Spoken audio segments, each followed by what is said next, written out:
Good afternoon, everyone. We are continuing this learning about schizophrenia thing, and today we're checking out the bada boom and bada bing of the most mentally insane family in America: 6 schizophrenic brothers. So, yesterday we watched a '60s interview, a psychiatric interview of a man who was catatonically schizophrenic. And honestly, on the outside, he did not really it didn't seem like nothing was wrong with him. However, and hearing him say like how people didn't like him for like sitting differently or speaking differently, it was like wow. And also he was very sophisticated as well, like even more sophisticated than say me. You know what I'm saying? So it's just like I want to continue learning about this. And also apparently this was a documentary too of the 6 schizophrenic brothers. So I feel like I've been putting off this about a boom and about a bing for a while, so I would say let's check it out. The thoughts, views, and opinions expressed by the host of this show are for authentic, honest, and entertaining purposes, unless you don't think I'm entertaining. I repeat, this is my opinion. I am not telling you how or what to think or feel, but I do encourage you to speak your mind and have conversations. Just don't do too much. Also, this video is brought to you by Sebastine's Patreon, where you can access over 1,000 videos of exclusive content. If you want to subscribe and support this amazing community, click the link in the description below, and thank you for everything. Enjoy the video. Bada bing, bada boo. 7-year-old Lindsay had plans to kill her older brother. Excuse me? Doesn't Okay. All right. All right, bro. What the hell? even hate him. If anything, she hates that he's so kind to her. She hates that she's so embarrassed by him. The way that he roams around town with this glazed, empty look in his eyes, and the way that everybody in town knows that something is wrong with him, but nobody wants to talk about it, not even her parents. I mean, Okay. Of course she hates it. She's 7. She's embarrassed, and yet he's so nice, and it's just, the whole thing is unbearable. The way that he treats her like she's this sacred being, none of it matters anymore because the two of them, Lindsay and her older brother Donald, are walking up the hill. Oh, she's actually about to do it? That is where Donald is going to die today. What He'll the say yes to whatever Lindsay says, so it's very easy to convince him to come on Bro. this little adventure with her. Let's go build a swing on that I ain't gonna lie, this is probably one of Stephanie's like most not insane intros, but like this one. Okay. tree branch up at the top of the hill. But we have to bring some rope. Donald grabs the rope and starts walking up behind her. When they get to the top of the hill, Lindsay looks around. She can almost smell the crisp pine trees. They're in Colorado, but that's not the point right now. Bro, wanting to kill somebody at 7 is insane. Like, what the fuck? I thought something was moving over there. What the? Her brother's gonna die today. My gosh. That one. That tree. She points. I want to tie you to that tree. What? It's a little strange. I mean, why do you need to tie someone to a tree in order to build a tree swing? It doesn't even make sense. But he doesn't even hesitate. He just stands right next to the tree, hands her the rope. She takes one end and she starts running around the tree, tying Donald up. She's literally running, pulling the rope tighter and tighter, tying him up like a witch at the stake. Okay. The plan is she's going to light him on fire. Bro, That's how oh my 20-year-old gosh. Donald is going to die. If he catches on to her little plan, again, he doesn't say anything. It's like he trusts her with absolutely everything. That's so when she's done sad. tying him up, she starts getting all these little twigs and branches, piling them up at his feet. Again, it looks more like a bonfire than a tree swing, but he doesn't even show his confusion. Because if that's what Lindsay wants, that's what Lindsay gets.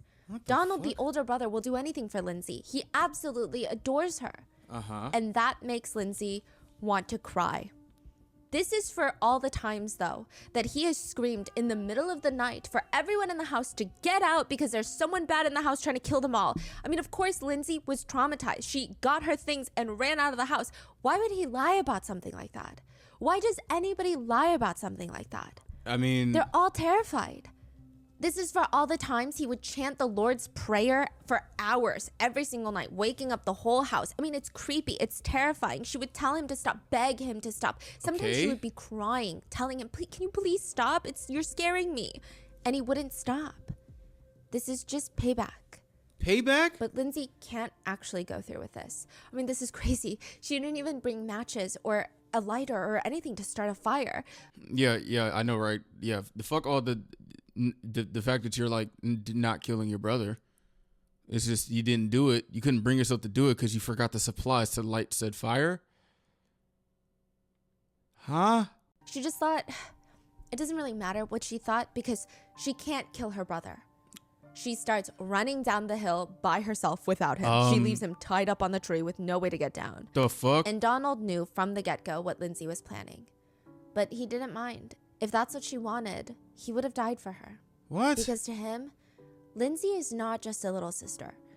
Lindsay's full name is Mary Christine Galvin. Okay. Which would make her the Sacred Mother Mary, Virgin Mary, the Mother of Christ. He would do anything, absolutely anything that she says. Which, by the way, her being Virgin Mary makes complete sense because they're not actually even real siblings. Donald's mom is not the same mom. They don't have the same mom. Donald was swapped at birth at the hospital. His real mother is actually an octopus.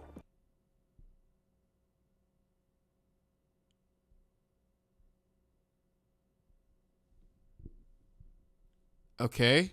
What? This is the story of, according to one psychiatrist, the most mentally disturbed family in America. Okay. 12 full-blooded siblings living in one house. 6 of the siblings, half of the siblings, will go on to get diagnosed with schizophrenia. That's interesting. This is the story of the Galvins.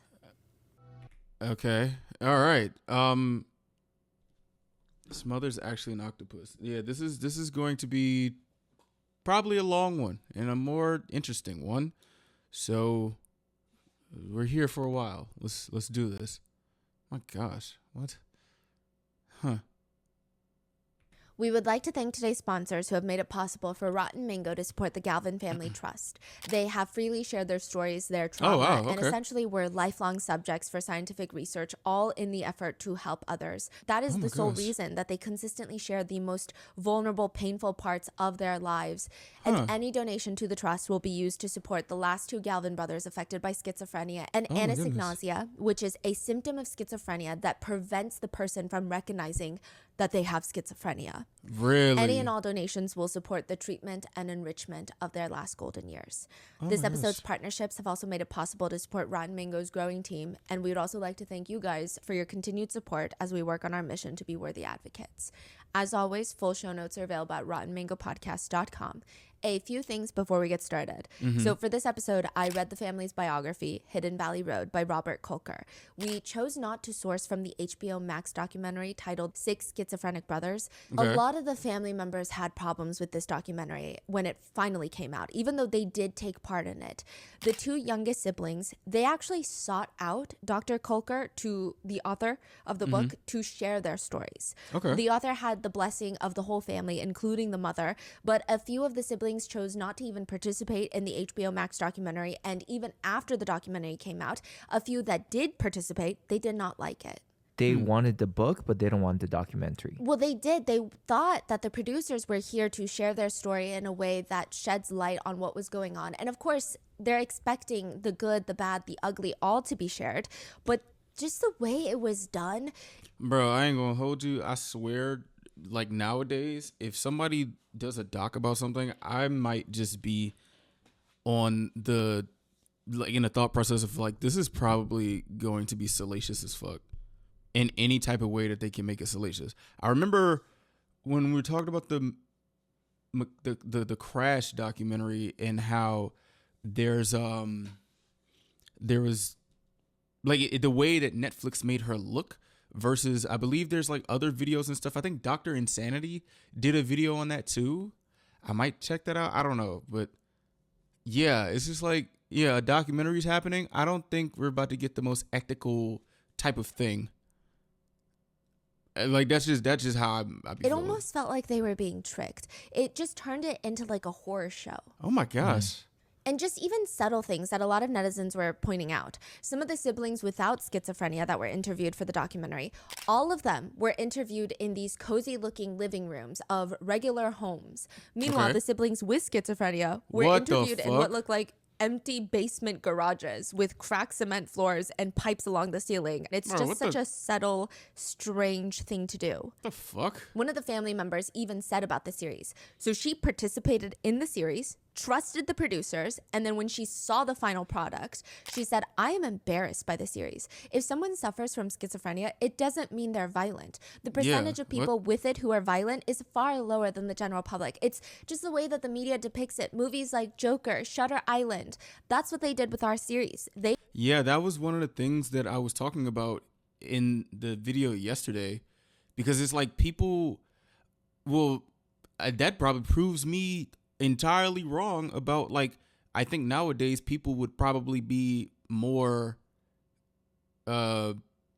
sensitive towards something like this than back in the day. Well, obviously I was proven to be a damn liar, or not a liar. I was proven to be naive AF. made it another what? horror story around mental illness. And my poor parents, they're portrayed as monsters. They were Damn. the kindest, most highly educated parents in the world. So That's we crazy. focused most of our research on the book. Mm-hmm. And today's case does involve a lot of discussion around the diagnosis of schizophrenia. And I want to be clear again, most people with schizophrenia are not more dangerous or violent than people in the general population and may in fact be more vulnerable to being victims of crimes. A few other disclaimers: there are mentions of self-exit, grooming, and incestuous sexual abuse. So please watch at your own Oh, my discretion. And with fucking that goodness. being said, let's get into it. Oh my gosh. The therapist is staring at Lindsay Galvin. She's in college now. This is the 7-year-old that tried to kill her brother. Well, not really, but you get it. She's in college. Yeah, I And definitely the get it. therapist Stuff. asks, so tell me about your family. Lindsay, for once, she starts talking and she just doesn't stop. It's like how you open up the floodgates. The words are just spilling out of her mouth. Yep. Every day living in that house with her siblings, her 11 siblings, it felt like Whoa. a fever dream. I mean, just the strangest things would happen. There would be days where Lindsay would come home from school and believe, oh my God, What? everybody moved out without me. Everybody packed up their bags. The family moved. Maybe they forgot to do a head count because I'm just left behind. What the All hell? the furniture in the house is gone. It's Okay, also, okay, wow, that's interesting. Two, I do wonder, like, I know there's, like, nowadays people don't, well, I don't want to be proven to be a liar again, but nowadays people don't really have big families like that. And, like, to me, big families, well, nowadays I think it's, like, seen as, like, a spectacle. Hopefully, like, these big families, like, love on each other and stuff, like, not like the Duggars or what was it, the Ruby, Frank, like all that stuff. What does it feel like to be a sibling of this many people? Like, if there's any of them out there, how was growing up? Cause like, that's a lot of people. 12, that's a lot of people, bro. And it might be, or I can imagine that it probably is not the easiest. I don't know. Like, I would love to hear from someone who has. out. She rushes into the living room and there she sees her brother naked, What? chanting in the middle of the living room. Our Father who art in heaven, hallowed be thy name. Thy kingdom come, thy will be done on earth as it is in heaven. Give us this day our daily bread. Why are you What naked? the hell is going on? Why are you naked? Through the window, she can see that he has pulled out every last piece of furniture and stacked it up in the backyard. What? Wow. When the family gets home, they just bring the furniture back in and they don't even address it. They don't talk about it. I mean, Like, that well, never even happened. Which brother? Is it the same one? Donald. Don. I mean, well, what can you do though? Like genuinely, what can you do? Or like, say, if like it just keeps happening, then you would just like, it's just like, bro, literally, we just have to do this and make sure Donald gets like the help he needs and stuff like that. I don't know. I don't have the words for it. I'm not gonna be mean to him. Other times, he would just be pouring a container of salt into an aquarium, poisoning and killing all of the fish. One time she came Okay. home from school and he was going around saying the CIA is looking for us. When everybody was gathered in the kitchen, he starts screaming, "Get out! They're shooting us!" All right. Everybody drops to the Wait. floor and it's just silent. Oh my gosh. When they finally get back up, nobody is shooting at them. Okay. He's obsessed thinking that the CIA is after them. And then another brother is peeing in the living room floor because he thinks that the devil is living underneath him and this is the only way to get the devil out.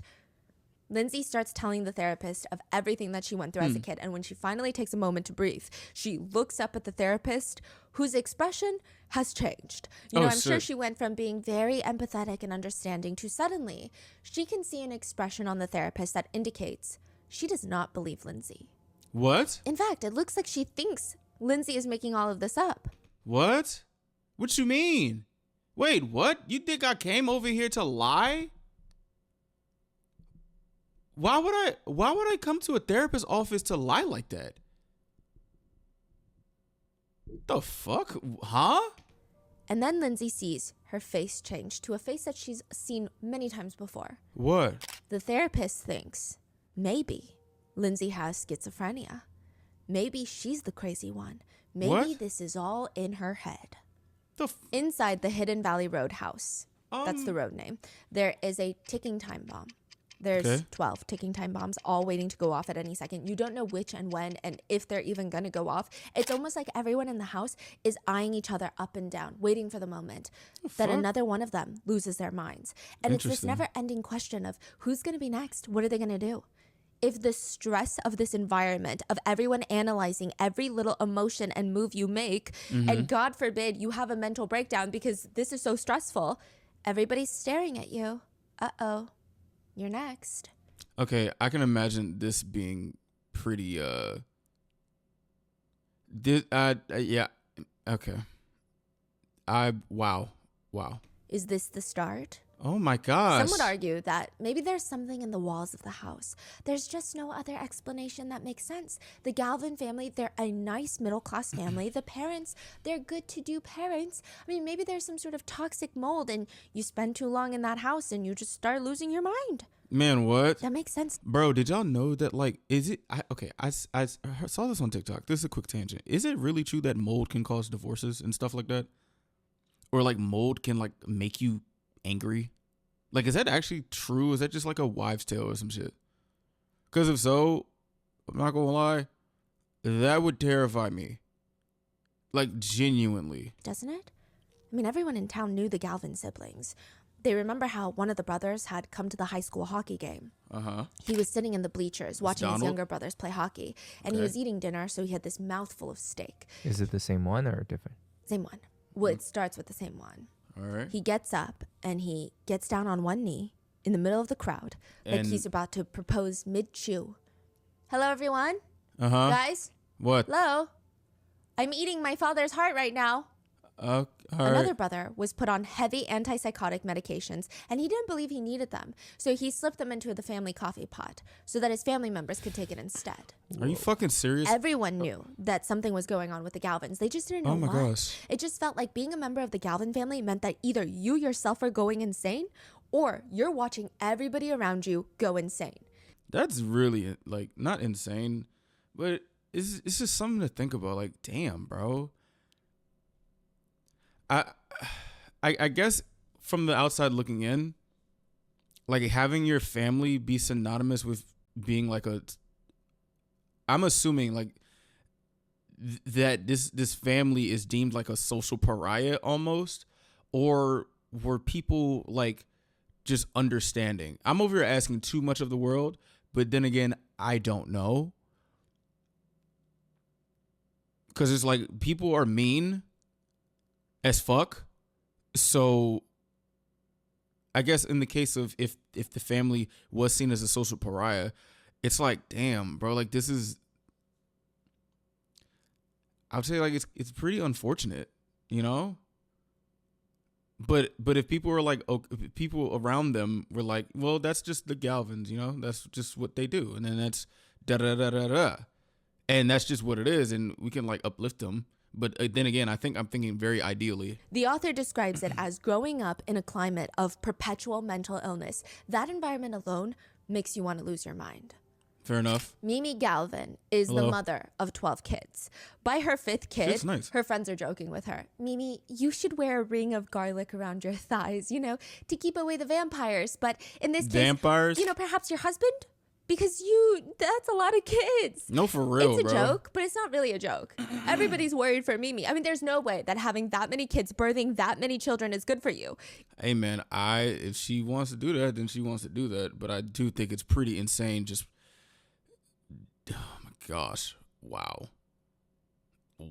Like if she didn't want to have all them kids, that is fucked up. That's very fucked up. Even Mimi's doctor agrees. Mimi, you have a severe prolapse, along with a blood clot in your left leg. Your days of having children, bearing children my are behind gosh. you. A And she kept having, oh my goodness. decade of continuous pregnancy, labor, delivery. That's enough. Your body cannot handle it anymore. Seriously, Oh we're my. concerned about you. You might die. 10 boys, 2 girls later. Fuck. Mimi Galvin is still very much alive. Because here's the thing. You do not tell Mimi Galvin what to do. Oh, okay. Mimi is the granddaughter of a Texas aristocrat. At their height, the prime, the family owned their own island near the Guadalupe River, where excuse Mimi's me. grandpa dug his own lake on the island. So her grandfather was very wealthy. He has this island. They dig a Interesting. lake in the island, a man-made lake. They ship in a bunch of bass, like the fish, so that they could fish on this man-made lake. Nigga, what? They bought the fish, brought in the fish, released the fish so that they could fish the fish. The fuck is this, Minecraft? Like what? You too rich, bro. Nah, you too rich for that. That's whatever. That is very convoluted rich people behavior. Okay. Man, what? But these are the stories that Mimi would never fail to bring up during the important dinner parties of then how she moved to New York City and she was just head over heels with the ballet, and the city is just so full of culture. There's just something so stimulating about New York. Sure. It's just where she belonged until she met Don Galvin. Maybe Mimi fell in love with his voice first. I mean, don't get me wrong. Don Galvin is very handsome. He was very good looking. He has this very all-American look to him. But he guess. also rarely spoke. And when he did, his voice is butter smooth. It felt like he was humming. There's like a vibrato in his voice. It's like a deep rumble. Even Don's guy friend said, oh, that man with that voice, he's going to hold you in the palm of his hand. That's the voice that gets Mimi pregnant 12 times. Ah, They didn't even really have a lot in common. Don likes baseball. She likes the ballet. But just the way he has this confident, easygoing. this sounds such like an American family. I'm not gonna lie to you.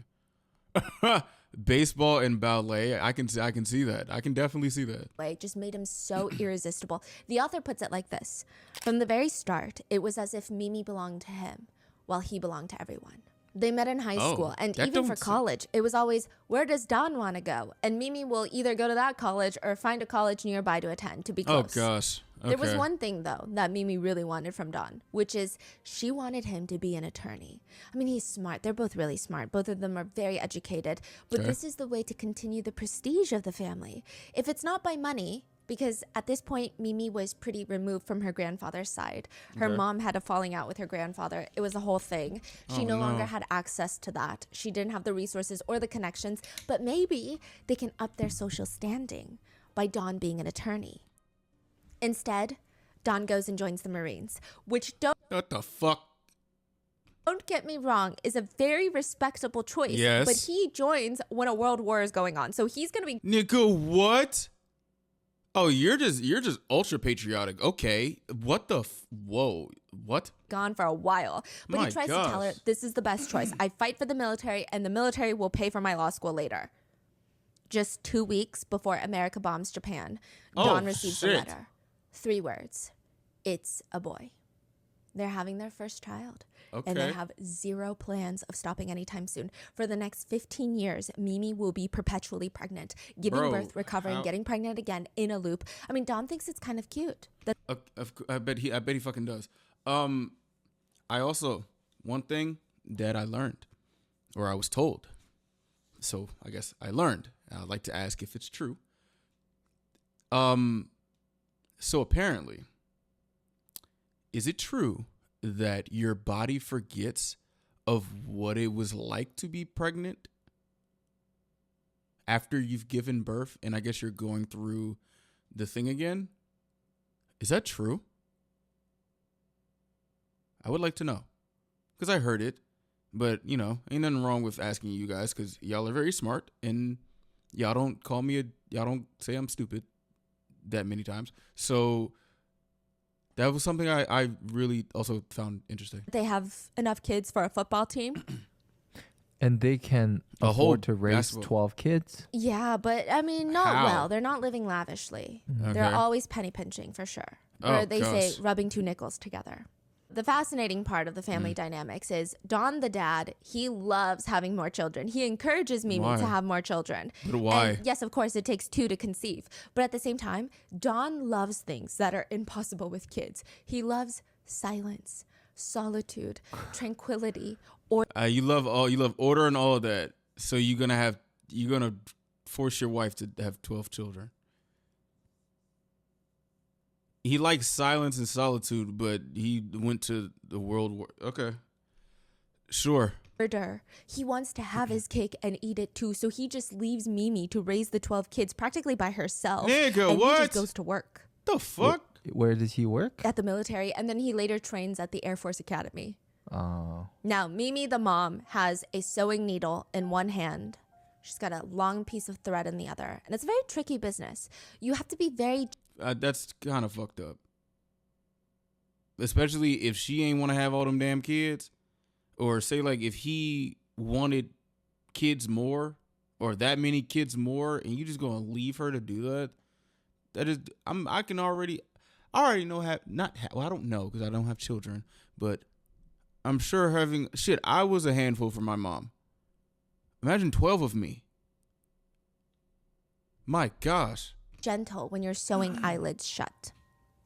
Because if you poke through the very thin eyelids, then it's going to be very painful. you know? Right. There's going to be Yeah. screaming, there's going to be yelping. And she Uh-huh. looks down and she starts sewing the little bird's eyes shut.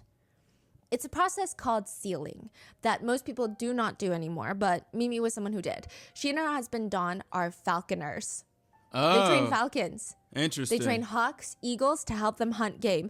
A working bird, if you will. But it's called falconry, and it's very hard to get into. You need a state and federal license. Most states require a 2-year apprenticeship under a licensed Damn. falconer before you can get licensed on your own. You have to pass a written exam.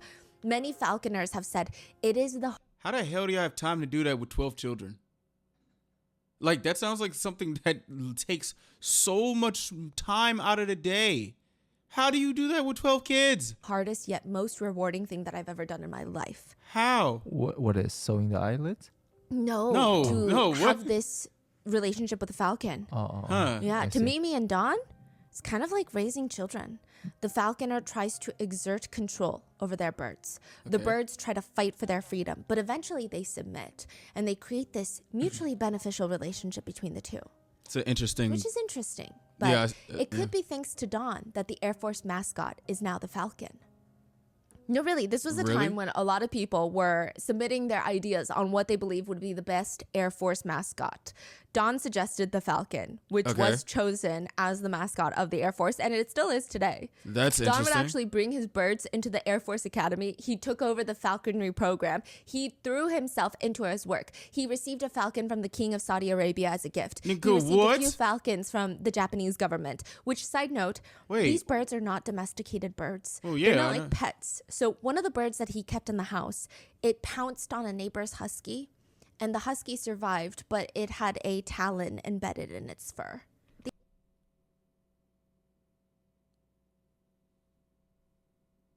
What the hell? These are not they're not like cute cuddly pets. I He's know. getting falcons from everyone Like, what the because fuck? he is a higher up in the military. Yeah, or he runs the Falcon program. So they just gift him these falcons.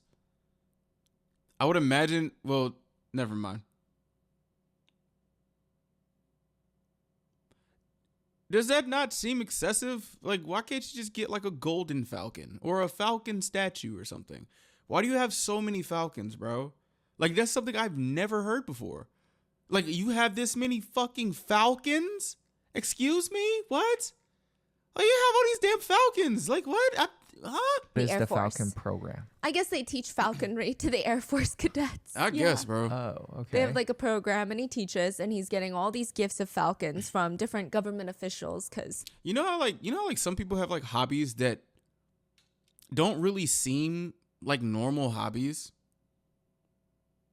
and you're just like, okay, all right, for sure. I'm glad. All right, I'm glad that you love to do that.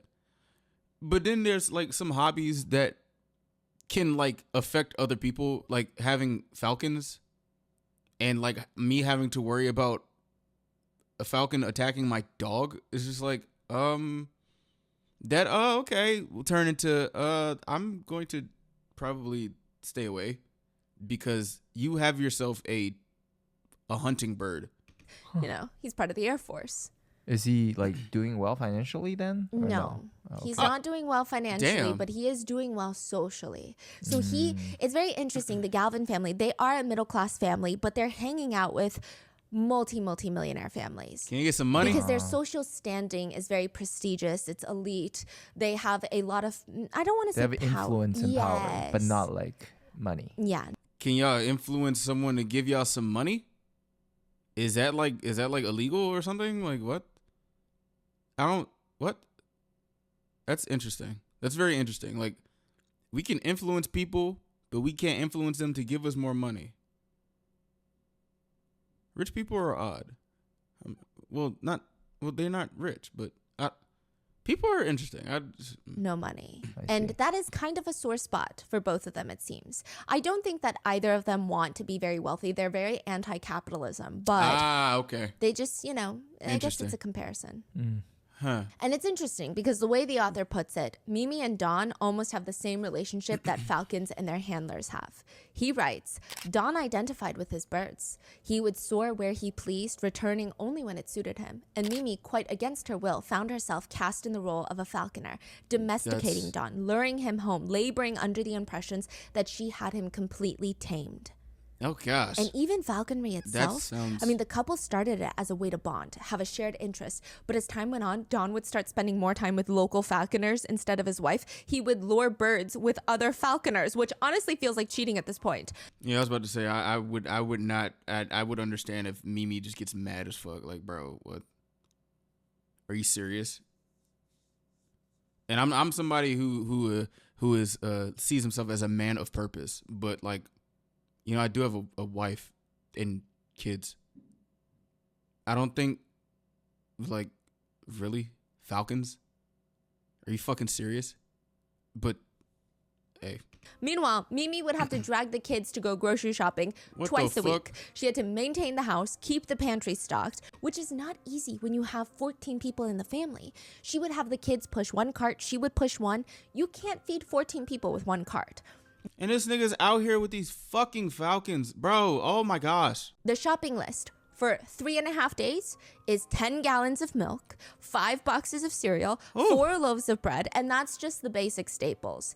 That's gonna last 3.5 days. 3 days. Every night, Mimi would make dinner for the entire family. Salad with lettuce, cucumbers, carrots, and tomatoes, steaks, and mashed potatoes. Or other nights, if it's, you know, very special, she would have her specialty on the table. Lamb curry seasoned with onion, apple, and garlic, served my with goodness. rice, green beans, and artichoke hearts. Damn. Mimi fire. Hold on. Oh my gosh. Do you need some help in the kitchen? She's making that fire. Ooh. She was trying really hard to make Yeah. the family perfect, Oh. which is nearly impossible when you have 12 kids. I mean, yeah. By this And, point, 12 kids, and also your husband is just attracted to falcons. I don't know. I'm sorry. I don't know why that is like kind of irking me.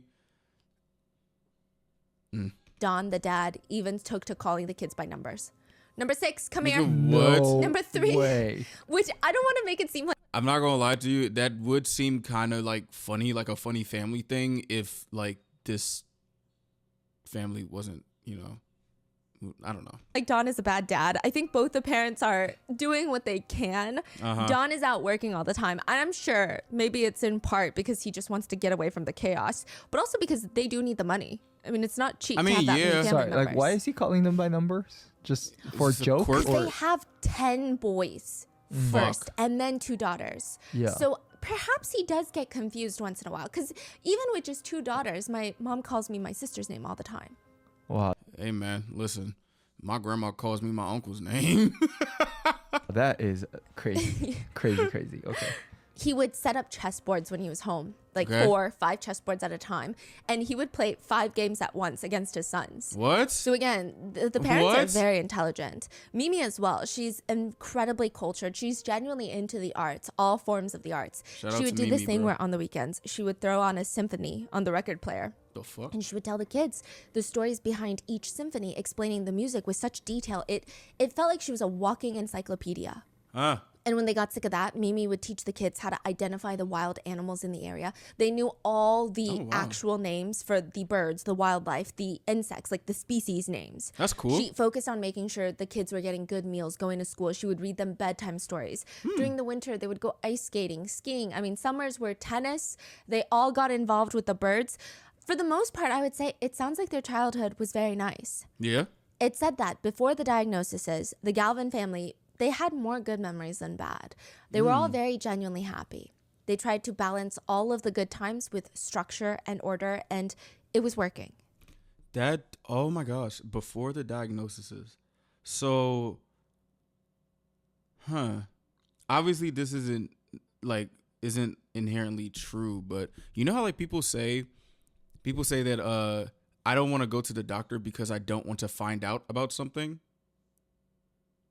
Like that, I guess in this context, or from what she's saying, that is, I don't have the word to say what I think that is right now.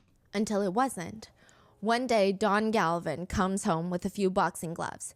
He Okay. puts them down on the table. New rule, no fighting without boxing gloves on. Got it? Okay. One of the younger boys, the 6th son, grabs the boxing gloves. He slips them onto his hands, and he said that he just felt fear.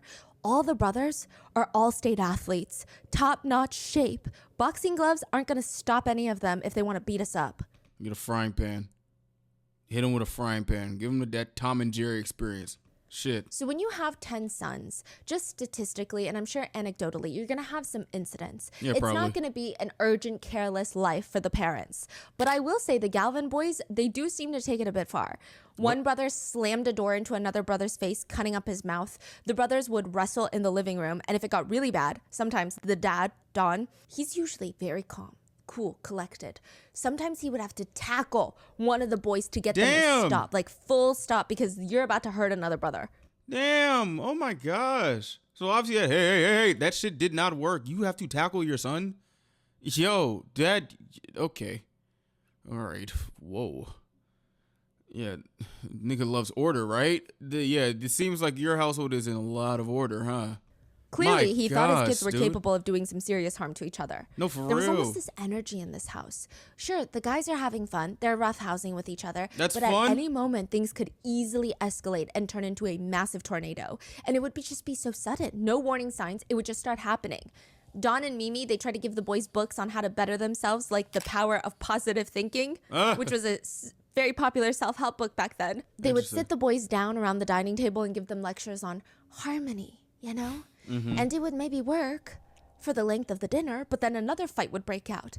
Cousins of the Galvin siblings. They Fool. flew from the East Coast to Colorado to visit the Galvin brothers. They said it was interesting, kind of thrilling, honestly. The Christmas cards that the Galvin family were sending, they were also saintly looking. Every sibling was in the perfect pajamas sitting around the tree. It looks Okay. like their version of a fight.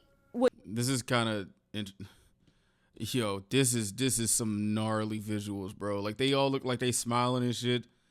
Next thing you know, they're just beating each other's asses. Oh my goodness. Is rock, paper, scissors. Like, that's what the Wow. brothers look like. But when they go to visit the brothers in real life, they realize the minute the parents leave the house, the same boys on the Christmas cards are climbing onto the roof of the house and shooting BB guns at windows and birds. Fool. Yeah. These. It's very exciting for the cousins to be there. But they kind of behave around the parents, like they try to A little behave. more. Yes. Yeah, they had never seen anything like it. But to some of the siblings, especially the younger boys, it was like living in a war zone. Oh my One of the gosh. younger brothers said, when I was a kid, I would wait at the top of the hill opposite of my home for my mother to come home. I would wait for her until the car pulled up. I was afraid of being gosh. beaten by my brothers. That was not Damn. something that's normal for a child to experience. They would make me hold encyclopedias in my arms and then hit me in the stomach and tell me not to drop them. Or even sometimes they would pour Tabasco sauce on my tongue or make me eat cat food. It's like the fear of that. It was always my something gosh, that was what going to the happen every hell? day. What the fuck? The parents, Don and Mimi, they do try to stop the boys. But at this point, it seemed like they were basically on borrowed time. One of the very few people Mimi could lean on at this point was her mentor, her tutor, the Catholic priest, Father Robert Freudenstein. Everyone just called him Father Freudy, which ironically sounds a lot like Freud. You know, the Freud. Sigmund? Mimi loved when he was around. He wasn't a judgmental Catholic priest. He feels very approachable. He doesn't spend all his time sitting there lecturing everybody on religion and modesty and being saintly. Instead, he would make you a cocktail, show the boys some magic tricks, and even talk about cultural events that are going on. Sounds like my pastor. Well, my youth pastor, except for the cocktails. Oh, okay.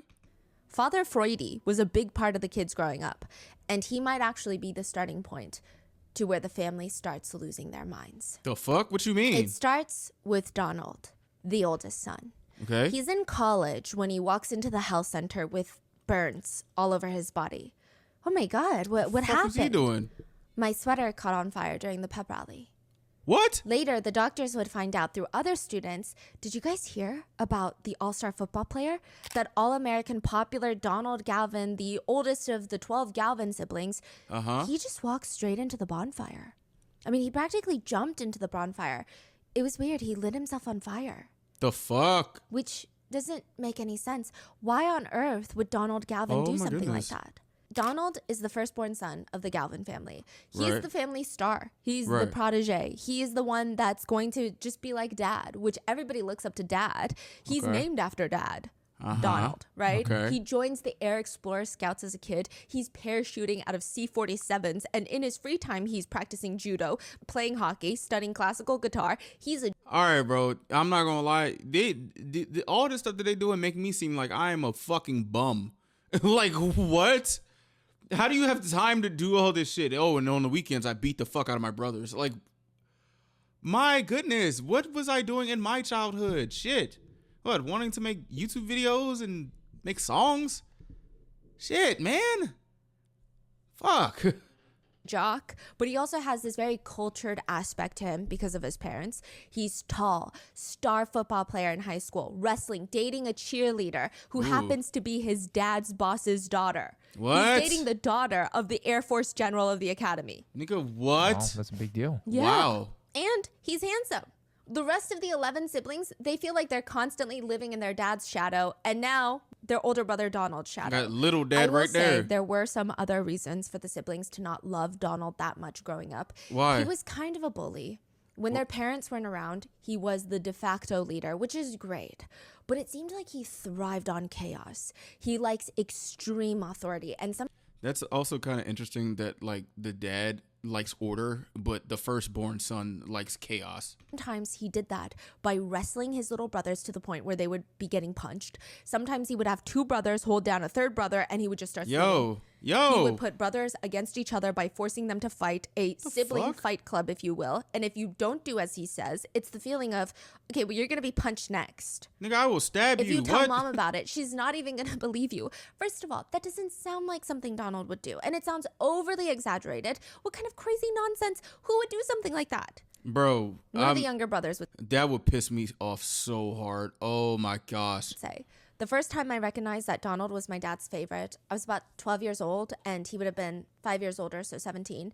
And Damn. he became violent. I became his punching bag. He would have a couple of my brothers hold me down so he could take swings at me, and I had no way to defend myself. Yo. I was terrified of him after that. I told my parents about it, and my father ceased to believe anything I said. It seemed like about Donald, if I talk about Donald, it would just get shoved to the side. It was not believable.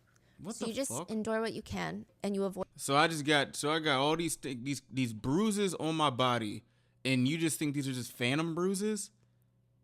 Dog, how do you? This seems like some. I'm not gonna lie. Seems like some stereotypical dad shit. Like the firstborn son literally is, wow, is like the king of the castle. And I guess I'm speaking from only child brain. My goodness, I am getting fucked up, and my parents aren't even believing me.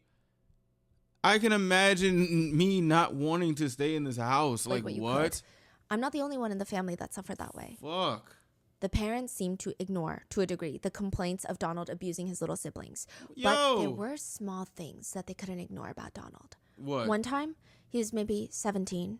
He's standing in front of the kitchen sink when out of nowhere they hear smash, like a clattering noise. Okay. What the hell is going on? Everyone runs into the kitchen and it's like another clattering noise.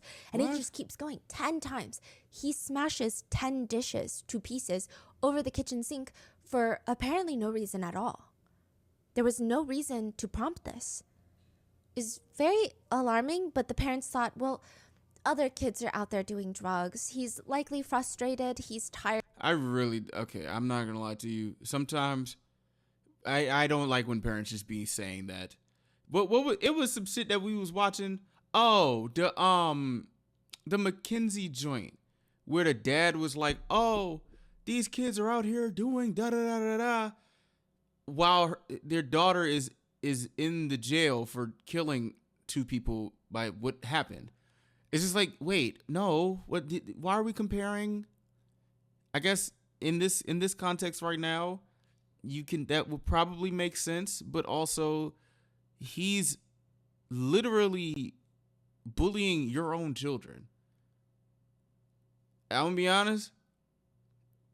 Actually, I'm not gonna be honest because I believe this would be before the diagnosis. So I don't want to be mean. However, he is a bully. So, I don't know. I'm very conflicted right now. From school and all of the sports and hobbies. Maybe that's why. But now Donald is sitting in front of the therapist and he's done things that nobody can ignore. Tell me about the visits to the health center.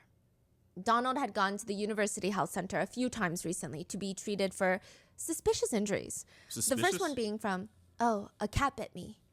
Which they thought, okay, that's interesting. Oh my Cats gosh. typically don't bite first. They usually scratch, but maybe this cat is different? What happened? Why did the cat bite you? Donald wouldn't respond. Look at what? A little while later, he shows up again in the waiting room. What's going on? How can we help you? Donald explains how his roommate caught an STD and now he's feeling very uncomfortable and potentially even paranoid, worried that he's going to get the STD too. Why, do you think he's going to spit on you or something? I forgot. This is like in the 50s or 60s? Forgot about the ignorance of things back then. The doctor looks up from his paper. Donald is trying to get into medicine. Surely he knows that's not how STDs work. I mean, you don't just get it from breathing the same air. You have to have sexual relations, which he's not having with his roommate. It just seemed a little paranoid. Then he comes back a third time. He says he went back home to visit his family and one of his little brothers jumped on him from behind. He wouldn't give any names or more details. Then a fourth time he comes in stating he has been bitten by a cat again, which, okay, once, maybe you're unlucky. Maybe the cat's having a bad day. But the second time, you start feeling like maybe you're doing something to the cat. Yeah, I was about to say, what? What kind of injury did they say? Bites on the hand. Oh, On the hand? actual bites. Actual bites. But the most alarming visit, the reason that he was seeing a psychiatrist now, is the visit about his burns. Why would he walk through a bonfire? Was he trying to impress someone? Was he drunk? Was he on drugs? Donald wouldn't say. The psychiatrist was very worried for Donald. I mean, what do you mean? You I would can't be just do too. that without knowing why. Yeah. Donald is pulled out of classes, sent to a psychiatric evaluation where a psychologist for the Air Force Academy Hospital sees Donald 4 times in the span of 2 months. My This goodness. is the first mental health professional examination on any of the Galvin family members. And it is very clear something's not right. It's Okay. Marilee.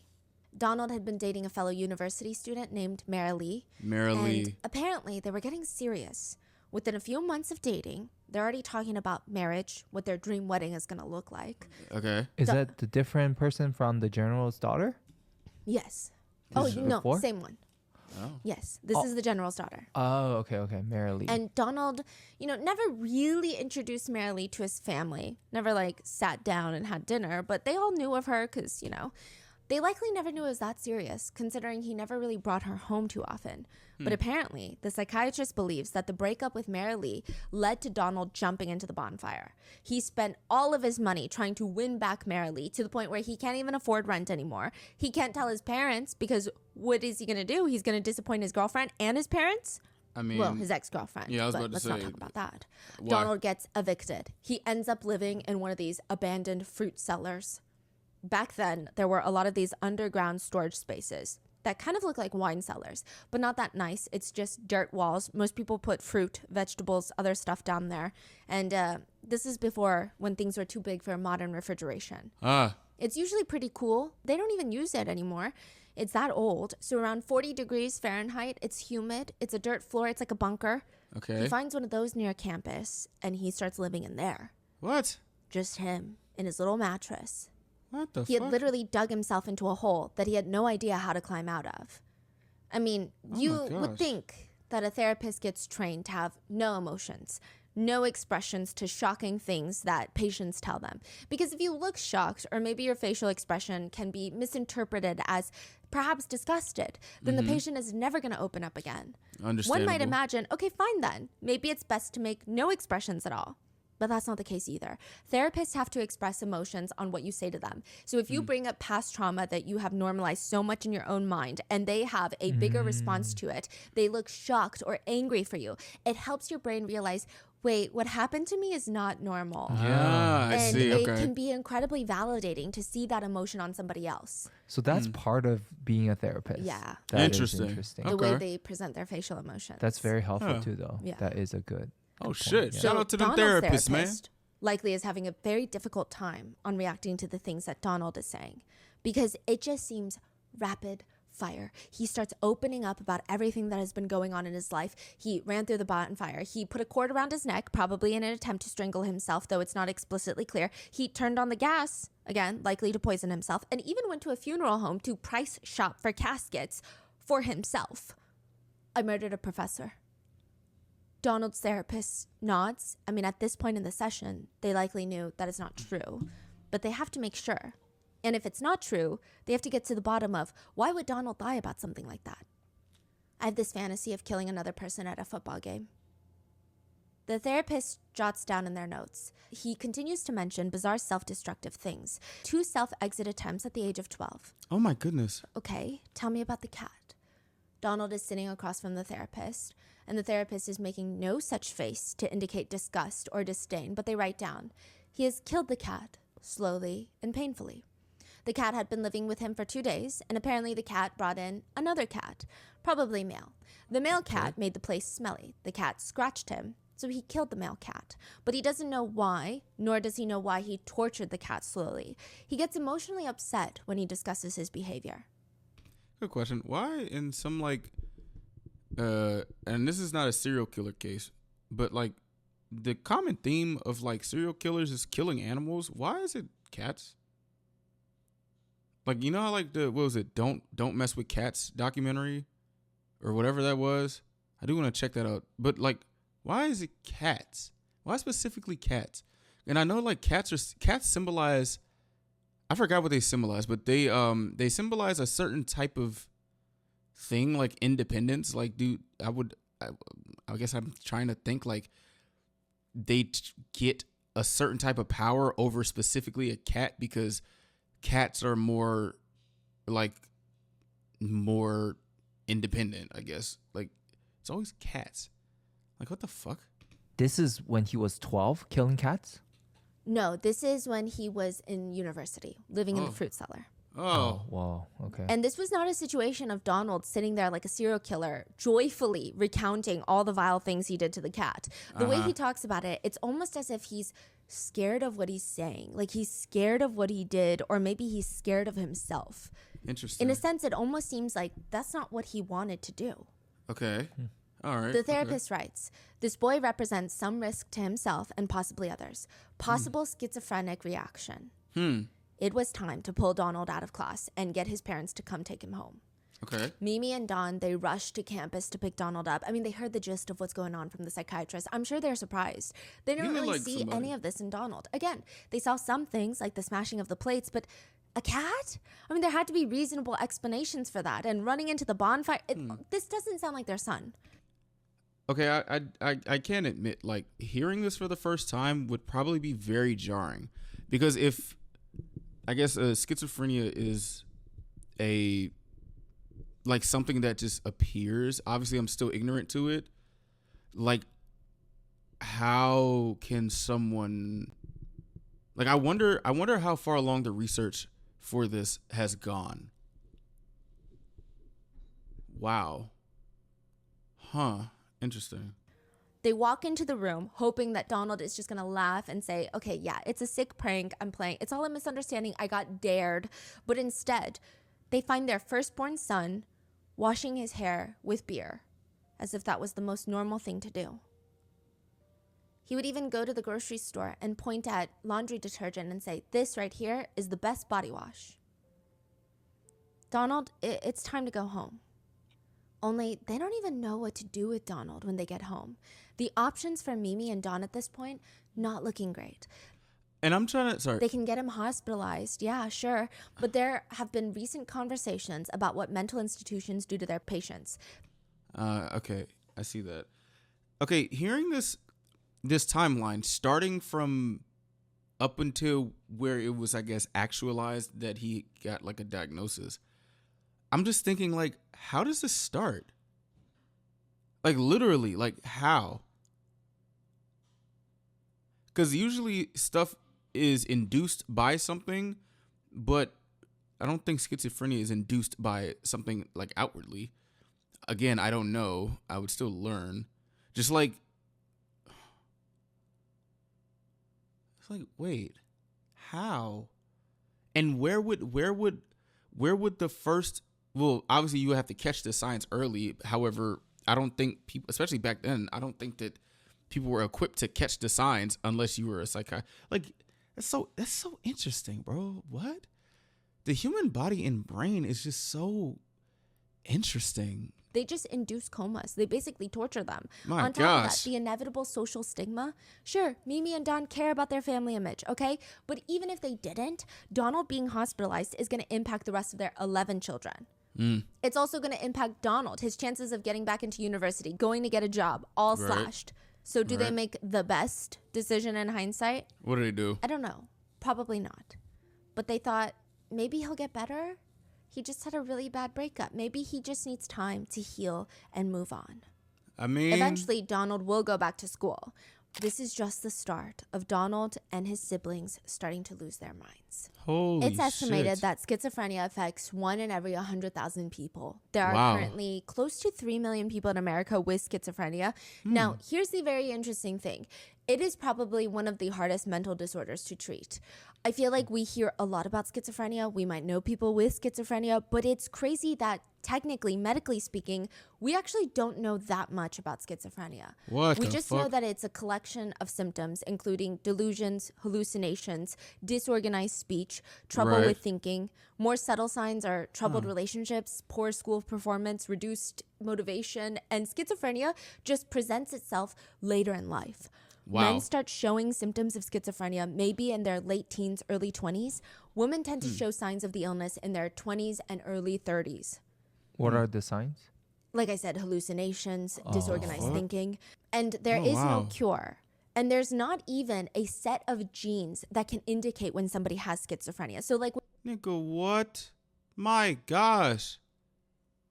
What type of, oh my goodness. with Alzheimer's, it's a very specific gene. You Right. look at someone's genes and you can tell, oh, it looks like they're predisposed to potentially have Alzheimer's, right? With schizophrenia, there seems to be a genetic component. So people that have schizophrenia, typically there are other people in their family, probably not their parents, so it's not like hereditary, but maybe their grandparents. Somebody in the family tree has also had schizophrenia. So there seems to be a genetic component, but they cannot Interesting. pinpoint which gene.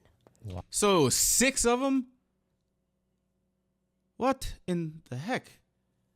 Wow. What are the odds? Well, no, I don't. That's not right to say. Oh. It's like that crazy. And then some people say, but it's crazy because you can have that gene and still never develop schizophrenia, like half of the Galvin siblings. So there's also an environmental aspect. So you have this very specific sequences of genes inside of you already. It's genetic. And then something in the environment triggers the schizophrenia. They think it could be drug usage, could be emotional trauma. It could be anything. Honestly, we don't know. Okay. Could be something in the environment. Huh. And it's very difficult to treat. One person with schizophrenia said, the best way to describe the disorder is, you have a very clear line in your head, which tells you, oh, that's a thought. And then that's reality. Right. So for example, I think that this person hates me. In the back of my mind, I know, oh, I'm just thinking that. I don't know if they hate me. Maybe they just were having a bad day and they snapped at me. Right. But with people with schizophrenia, they think, no, they actually hate me. Every thought is basically reality. So all those intrusive thoughts that you might have, they feel real. Oh Right. my And goodness. then that means they will act on it. Yes, they will try to protect themselves. And that's why a lot of people think there is a link to schizophrenia and the paranoid actions. Because a lot of our intrusive thoughts are a little bit more paranoid and anxious. Yeah. There also seems to be a dopamine imbalance in people with schizophrenia. So one netizen states, so where one person with average dopamine might not notice accidental eye contact, for example. You're walking down the street, you make eye contact with a stranger. You're either going to notice it or you're not even going to notice it. Someone with excess dopamine in certain parts of their brain might not even just notice the eye contact, but they're going to hold it to a greater standard. It's like Okay, so a symbol all of a sudden. They're going to wait, but what if you pay great attention to it. They're going to notice all the other small details and draw meaning from it. Like, is this person following me? Are they trying to communicate some sort of I danger see. with me? Why Okay. do they look at me for so long? I see. Researchers know that there is a clear dopamine imbalance that might cause that. I was about to ask. I was like, so what do they call it when like you accidentally make eye contact with somebody and that like mental image in your head of their eyes is just stuck in your head? I don't really think that's like that means anything. But I do think that like it's like a weird thing. Like sometimes my brain does that, but it's weird. I think it's just like a quirk or something. This is very informative. There's also brain chemistry differences that might cause the hallucinations that feel very real. A netizen with schizophrenia has commented online what it feels like a day in their life with schizophrenia. And they said, let me run you through a day. All right. 7 a.m., I wake up in bed and I lay there for a while. I live alone, but I hear footsteps throughout the apartment and I keep wondering, did somebody break in last night? So then I have to get up and I check the lock. The lock is fine, but I hear the footsteps in the kitchen now. So I have to go check the kitchen. Nobody's my there. So then I goodness. have to check the entire apartment at least 3 more times to make sure I'm alone. 7:30 a.m., I'm running a bath, but I keep hearing these voices inside of my apartment talking about whether leather car seats are better or cloth car seats. So I have to keep putting my head underwater to block the noises out. Oh my goodness. 8 a.m., I feel something crawling on my leg. I look down to inspect, but there's nothing. This happens about every 30 minutes throughout the day. 9 a.m., I'm eating toast for breakfast, but it starts tasting like metal. 10 a.m., I start walking to campus, but the gravity is different today. The gravity is actually pulling slightly towards my right, so I feel like I'm walking on a hill sideways. I need to sit down and wait unless I want to fall over. Interesting. 11:15, I sit on the toilet on campus, and the tiles every keep day? getting larger and smaller, and it's making me very dizzy. I want to throw up. 12 p.m., I'm talking to a friend who canceled on me a few weeks ago. The voice in my head keeps telling me that they absolutely hate me, and that's why they canceled. Damn. 1:15 p.m., sitting in class, the teacher's words suddenly don't sound English at all. I can't even concentrate. And this is daily? Oh no. Oh my goodness. 2 p.m., I can finally eat again, but I can't help but feel paranoid that the people behind the counter had slipped something that I'm allergic to in my food. I have to take apart the food, inspecting it bit by bit. By the end, my meal is just a big mount of slop, and it's getting cold. 3 p.m., I see my friends, but I can't even concentrate on what they're saying to me because the voice in my head keeps telling me that they're just pretending to like me. Oh my goodness. 4:30 p.m., I'm home. I'm trying to do homework, but it just sounds like someone's tapping on my window to get my attention. But I live on the second floor. But still, I need to make sure. 6 p.m., my foot feels like it's on fire, so it distracts me. 7 p.m., I'm trying to read, but the words on the page, they start meshing together and they're floating off the page and melting. 8 p.m., I smell something burning in the kitchen. 9 p.m., I'm tired, but the voice in It's my head always keeps telling me something. how useless I am and how the human race would be better without me. Jeez. The voice keeps telling me all the ways that I can die tonight. Jeez, 10:30 man. p.m. I finally finished my homework and I'm laying in bed, but it feels like someone is standing next to my bed, standing over me, watching me browse on my phone. I keep turning to check that nobody's there. Every day? 12:45 a.m. My last thought before falling asleep is I need to be killed to truly be happy. Okay. Oh my gosh. Oh. This is very heavy, bro. Oh my goodness. Wow. And this is My heart goes out to y'all out there, man. My heart goes out to the schizophrenic people out there, or anyone who experiences stuff like this. Like that's very heavy, man. My gosh. posted by someone and people tend to agree with. Yeah, it was that. upvoted a lot, and a lot of people with schizophrenia agreed. It's just you hear a lot of things that sound very real. I mean, how can you, if you hear footsteps right now coming from your kitchen, you're not going to go check? Really? I mean, yeah, I Even am. though you know you didn't hear anyone break in, your security alarms didn't go off, you're home alone, you're not going to go check? Yes, I'm gonna go check. What? Luna, great. Great. Having hallucinations. My dog is trained to greet people. If she doesn't, then I know they aren't real. And this is in Okay. 2024. Back then, when the Galvins start getting diagnosed with schizophrenia, there were actually two groups in the medical profession that believed schizophrenia was caused by two different things. Well, maybe there were like three groups. One group believed that it was purely genetic. It gets passed down in your genes. Okay. One group believed that it was purely environmental, that something happens in your environment and you develop this disorder. Both A can be true. third, very small group felt that it was maybe a combination of both. Yeah. So way before Mimi and Dawn had their 12 kids, there was this man in Germany, which would undoubtedly impact the Galvin's family lives. Like, it's crazy how things are intertwined. His name is Daniel Paul Schreiber. He's going to write this book that's going to impact almost everyone with schizophrenia eventually. Daniel is the son of this child rearing expert in Germany. Daniel's dad has, I don't know how to explain it, but he has a one-sided fight with bad posture. He thinks it is the hallmark of a bad child. So much so that his whole career, he creates and sells these upright posture machines, which are chair attachments that force children to sit up straight, completely straight. There's straps. Imagine like a wooden backpack with straps, and it's like tied to a chair. As somebody who could not keep still, this would traumatize the fuck out of me. They cannot lean. They cannot slouch. Nothing. There's one that has a head holder with a chin clamp. And it's supposed to keep the child's head in a fixed, straight position. The The chin fuck? clamp will not let you tilt the head down. It's Yo, all about what? looking straight ahead of you. God forbid someone throws a football at you from above. You would have to lay down to look up at it before it slams into your face. Whoa. He was just crazy about monitoring kids. He would hate scoliosis, huh? He would hate that shit. What the frick? It's kids' chewing methods. He didn't like the way kids chewed. It's not correct. They're So the he created kids. this chin ribbon, which is like a rubberous chin strap that you wear around your head, and it restricts how much you can open your mouth and how much you can chew up and down. What do you mean? He doesn't want you to chew? He Do you not want kids like doing all that? doesn't want you to chew too animated. He wants small, little, dainty chews. No more chomping, soft chews only.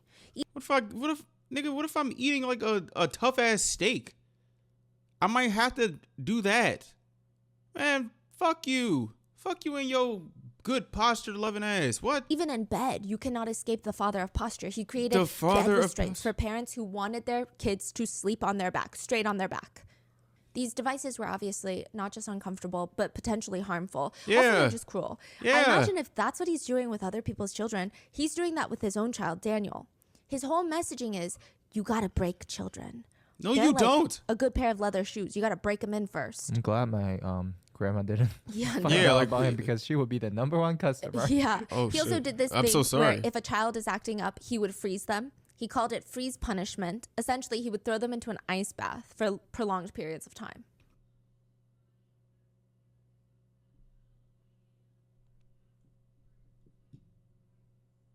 No, that's not good.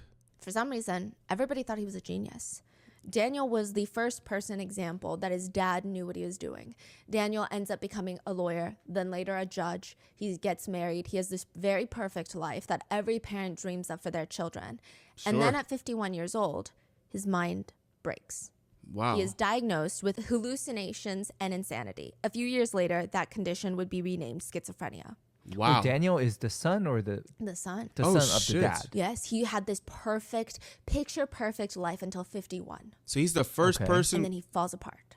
Okay. Daniel writes a book titled My Nervous Illness, which would lead you to believe that maybe he has been treated and is writing about his experience and his journey, correct? Okay. The book opens with a letter to his doctor. He asks the doctor, "Are you the one that has been secretly transmitting messages into my brain for the past 9 years?"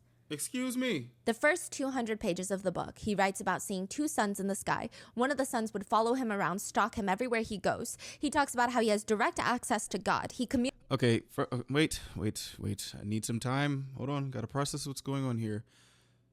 I can't even imagine being the first person to be diagnosed with this. I don't know how I didn't even think that would be fathomable. But okay.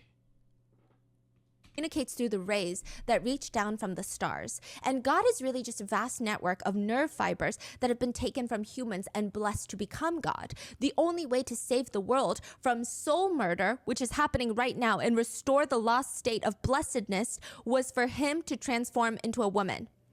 But God doesn't want any of this. God wants to cut him out of his life. He's trying to drive him into a state of dementia. He is opening up his skull, and God is slowly pouring corpse juices into his brain and making him lose his mind. Hey, bro. He's Is that a fucking crab? Okay. trying to use his body, quote, like a whore. What? In the book, Daniel details getting into arguments with the sun and talking to birds, which obviously are very unrealistic claims and clearly shows a man's detachment to reality. But the Right. way he writes is very enlightening. He writes, and even at points, he acknowledges how unhinged some of these things sound. I mean, it's just crazy. It's nonsensical. I'd say sometimes I do find things interesting that just are. You know, like how, you know, like there's like no, like there could be a deeper meaning or could not be a deeper meaning. More or less the things that just is, and that's just what it is. I don't really know how to explain further, so let's keep going. If you told me this was going to happen to me, I wouldn't even believe you. But it is happening. It's very true. Even the way he writes, it's not jumbled. It's not incoherent. The things he's writing about maybe don't make sense, but he writes in a very clear, rational manner, one thought after the next. They're all connected. He writes, I have come to understand that the tumultuous events had some meaning in relation to the difficulties that directly confronted me. Divine rays from prominent people now poured down directly onto my person. Sure. Everything is in reference to me. This book is released during a time where not everyone believed in mental illnesses. Oh, Some gosh. people that read his book they saw it from a medical or a psychological perspective. Others thought, this man right here, he's 100% possessed. They truly You know, I really am so glad that I didn't live back then. Like, people who just think that mental health isn't a thing, I'm not going to say I don't like those people, but like, I don't want to be in the same conversation with them. Like, you know how like back in the day when they thought like black kids who had like ADHD and actual like mental stuff going on, they just called them lazy. Like, stuff like that irks the fuck out of me. It's like, bro, what? Like, I genuinely cannot. Like, I can't. I'm having trouble doing this. Like, there's like only two, like literally back then or just how people, because I know there's probably people nowadays, like they'll be like, oh, you're either lazy or you're possessed by the devil. Like, dog, what the fuck? Why does it have to be this so polarizing? Like, you can't even think of a spectrum of something that's going on. No, I'm either just lazy or I'm just the devil spawn. Like, huh? thought that he was suffering from a sickness of the soul, a possession. What He the did not need a fuck? doctor. He needs an exorcism, okay? Or maybe prison because his soul is rotten. The connection is, if your soul is sick, that means you did something so bad that God is punishing you.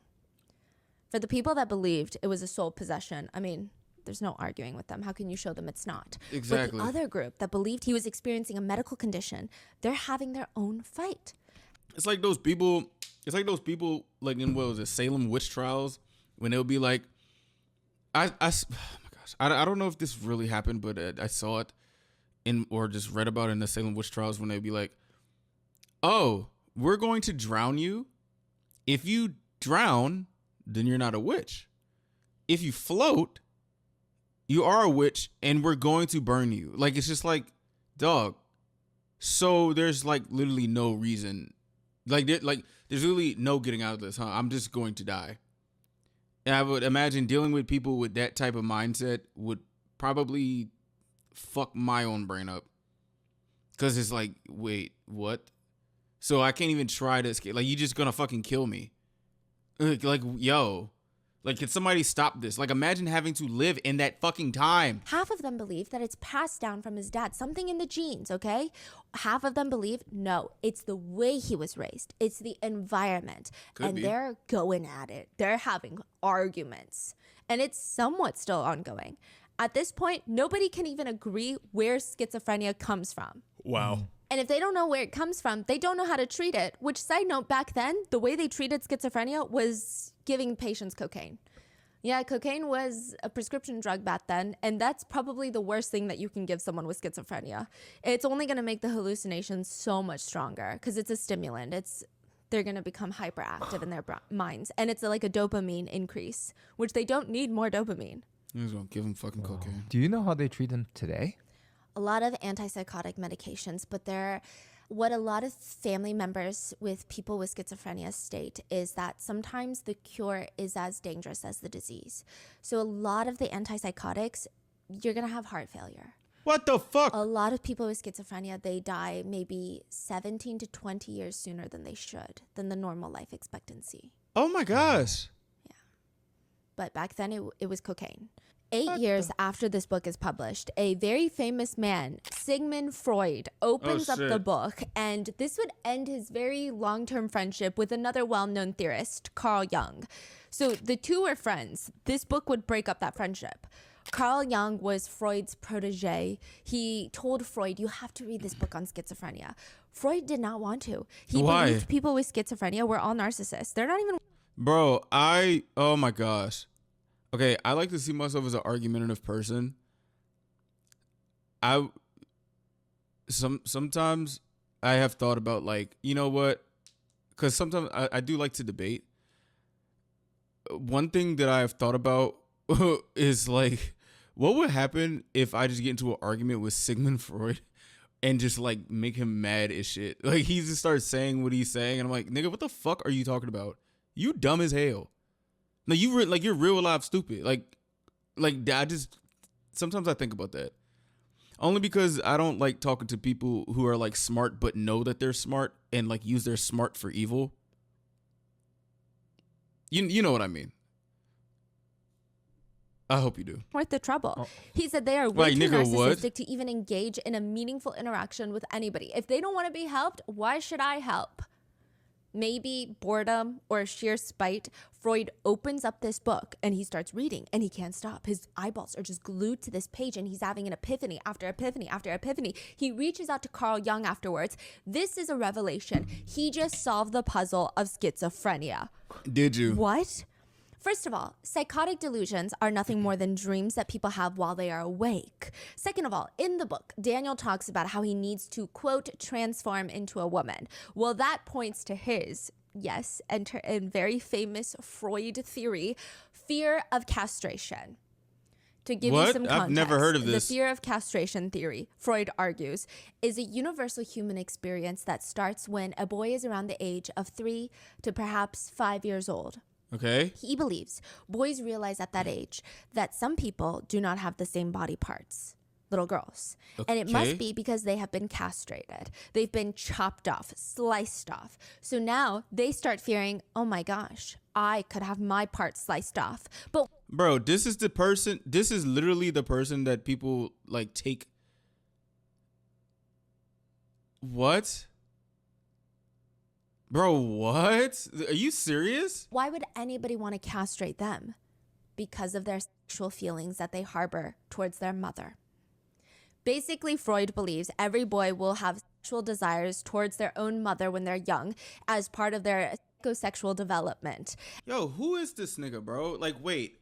Okay, wait a minute. Okay, I'm gonna be honest with you. Okay, what?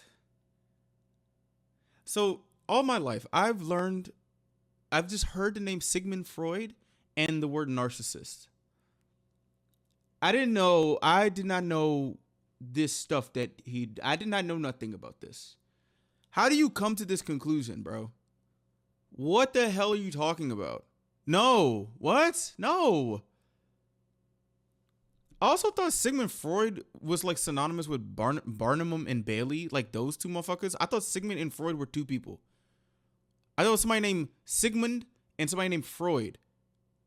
I really need to get back to reading because what the fuck? What the hell? And the reason that they do not act on this desire is because they believe that their private part is going to get chopped off if they do. Bro, I'd stop being friends with this motherfucker too. What? What do you mean? No. Wait, did you have that? Fucking Oedipus? Like what, bro? So you're telling me when he was 3, he had those thoughts? Yeah, Yes, like but what? He says that when you're so young that you don't even realize those are the thoughts you're having. I remember my thoughts when I was like 5. Those were not my thoughts. What? No. I think that my thoughts that I remember is I really liked boiled eggs. That's it. Like what? Well, not like that's it, but like no, that has never crossed my mind. The fuck is wrong with you, Sigmund? That's what he claims. What?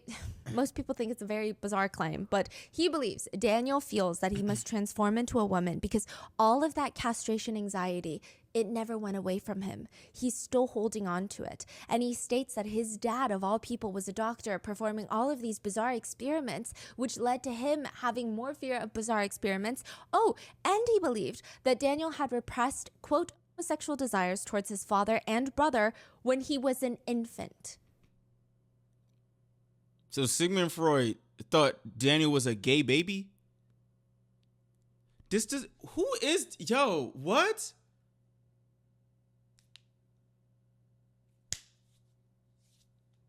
Okay. All right. Okay. Sure. These are all the things Like that what? he's gathering from the book. And when he tells Carl Jung this, but also in an essay that many in the medical field would read, Freud in that essay states he believes schizophrenia is caused by the unconscious. You create it in your unconscious state as a child, and it all stems from a very sexual background. Why is when it he told sex? that to Why Carl does it Jung, have? Carl Jung was pretty pissed. Yeah. Why is it? Why does he talk about sex so much? What the fuck? He actually lost it on Freud and told him, not everything is about sex. Yeah. Like Sometimes what? people lose their minds and go insane for other reasons. It's not always about sex. What's wrong with This would him? be the end of the friendship between the two well-known theorists. What's wrong with him? Like for real? Like whoa? Why? Why is he? The fuck is his problem? He just thinks everything is. Wait, what? But this would also be the start of the very misguided belief that schizophrenia is caused by one person's actions and environment or unconscious state and has not What? much to do with genetics. Until decades later. Okay. 1,721 miles away from Colorado, in Washington, D.C., What? researchers are studying a set of quadruplets, 4 sisters born at the same time. Okay. They're all 23 years old when all 4 sisters are diagnosed with schizophrenia. Okay. By the National Institute of Mental Health calculations, a set of quadruplets all diagnosed with schizophrenia is likely to happen once every 1.5 billion births. This is the chance of a lifetime for researchers to study schizophrenia to try and get more answers. The sisters stayed at NIMH for 3 years. They were studied by a team of 24 researchers. Even after leaving, they were studied and watched for 5 more years. David Rosenthal is the lead researcher. He wrote a book, and this would change the trajectory of schizophrenia as research. It was no longer about environment. It was no I'm sorry, but I'm still stuck on this Sigmund Freud dude. Like people deadass listen to that something like that really just be making me like think like, bro, people know shit because somebody else wrote a book about it and like people just agree.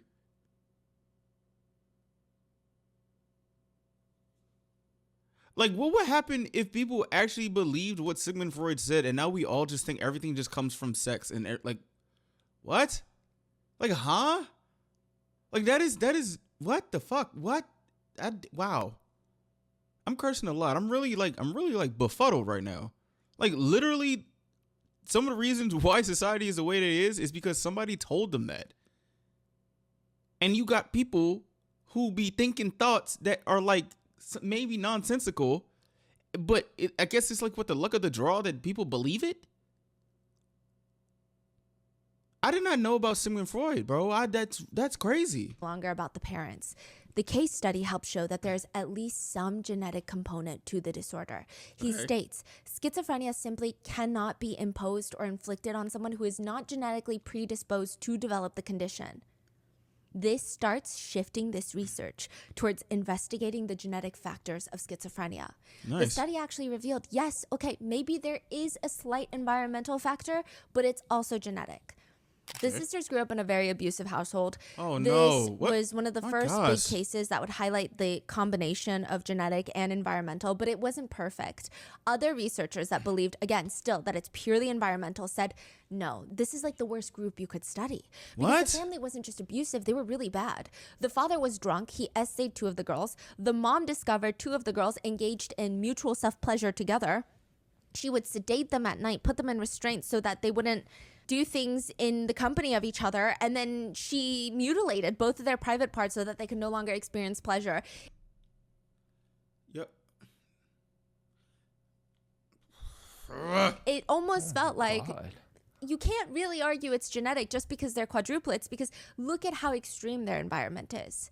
So now the researchers are left looking for a family that does not have the complicated abuse element, where Okay. maybe the parents, of course they're not perfect, but they're not That's probably the craziest spark notes of an abusive household that I have ever heard.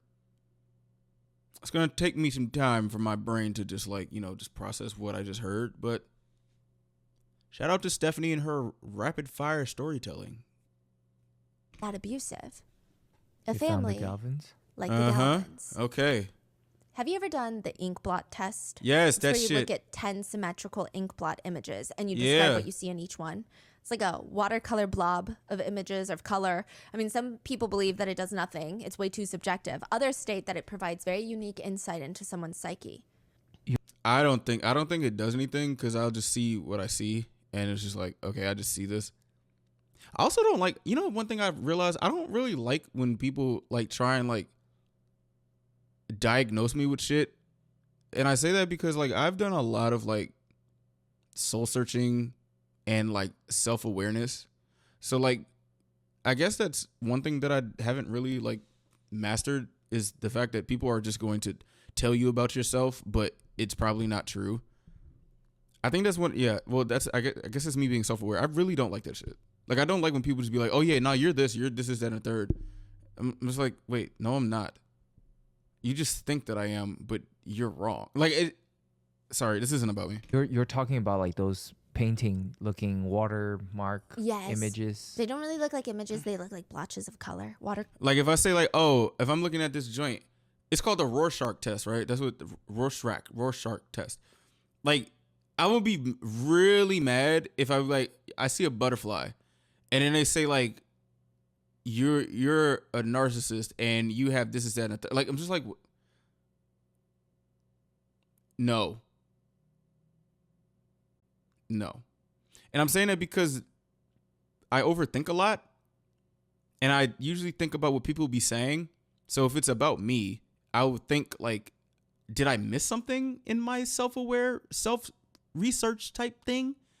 And I'm thinking, and it doesn't make sense. I just would rather people not do that, but obviously that is ideal. I just don't like that. So yeah, I bet you can probably tell about shit that's been said about me for a while and how that makes me feel. But, again, this is not about me. People are interesting, bro. Color? Oh, what are you Yes. supposed to do? So the therapist will hold it up and you tell them what you see in it. Butterfly. What do you see? Donald stares at the picture. Temptation. A woman is ready to have the man, but the man is suffering mentally. He is in anguish on whether or not he should or he shouldn't. Excuse me? What does he end up doing? He does not have to keep his values high. And this one? Maybe a father and son. A son is in bed and the father has come to say goodnight. He is about to walk out, but then he sees the son crying on the father's shoulder, asking him for help. What? He did something wrong and the father is going to offer him guidance. And this one? Someone killed the father. The son is avenging his death. He feels right in what he did because the other person committed injustice to the family. Huh. Okay. All right. And this one? I see a hole, a cliff. There's a hole inside, and then you have to go deep inside the hole, and you will find newborn birds that you need to take home and make them your own. Interesting. A cave with a hole? It's almost like a birth canal, a passageway where you start vagina? a new bird family. And what do you see in this one? I'm climbing up a cliff, and birds are diving at me. What? Interesting. The therapist is intrigued at how much connection Donald is drawing from his real life and what he sees in the pictures. Because at this point, Donald is married. Oh, shit. Okay. We're going to get there. After right. Donald's initial breakdown, Donald had started dating a woman named Jean. They were Jean. together for maybe a few months before Donald Okay. announced to the family that he's going to marry Jean. I like this swoop. Mimi and Don, Good the swoop. parents, they're confused how to feel. A part of them feels good because at least he's trying to move on, right? But another part feels very hesitant. Beyond the fact that Donald is going through a lot mentally, there's just, this couple doesn't make sense. For What you one, mean? Jean has made it very clear that she does not want kids. She wants to study genetics and help cure diseases and graduate. She wants like a very busy life ahead of her. Okay. And Donald thinks, she'll come around to it.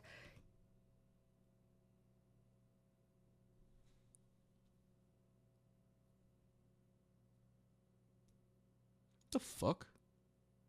What? Somebody literally tells you, hey, I want this, that, and the third. And you go up and be like, you know what? I feel like she's going to come around to it. Like, this isn't like something that should be brushed aside, like saying like, oh, you don't want Chipotle right now? You're going to come around to it. You're going to be hungry later. And you're going to want Chipotle. Like, I know you want Chipotle. Nigga, this is about children and what she wants to do with life planning. How can you just go up to how can you just like, wait, what?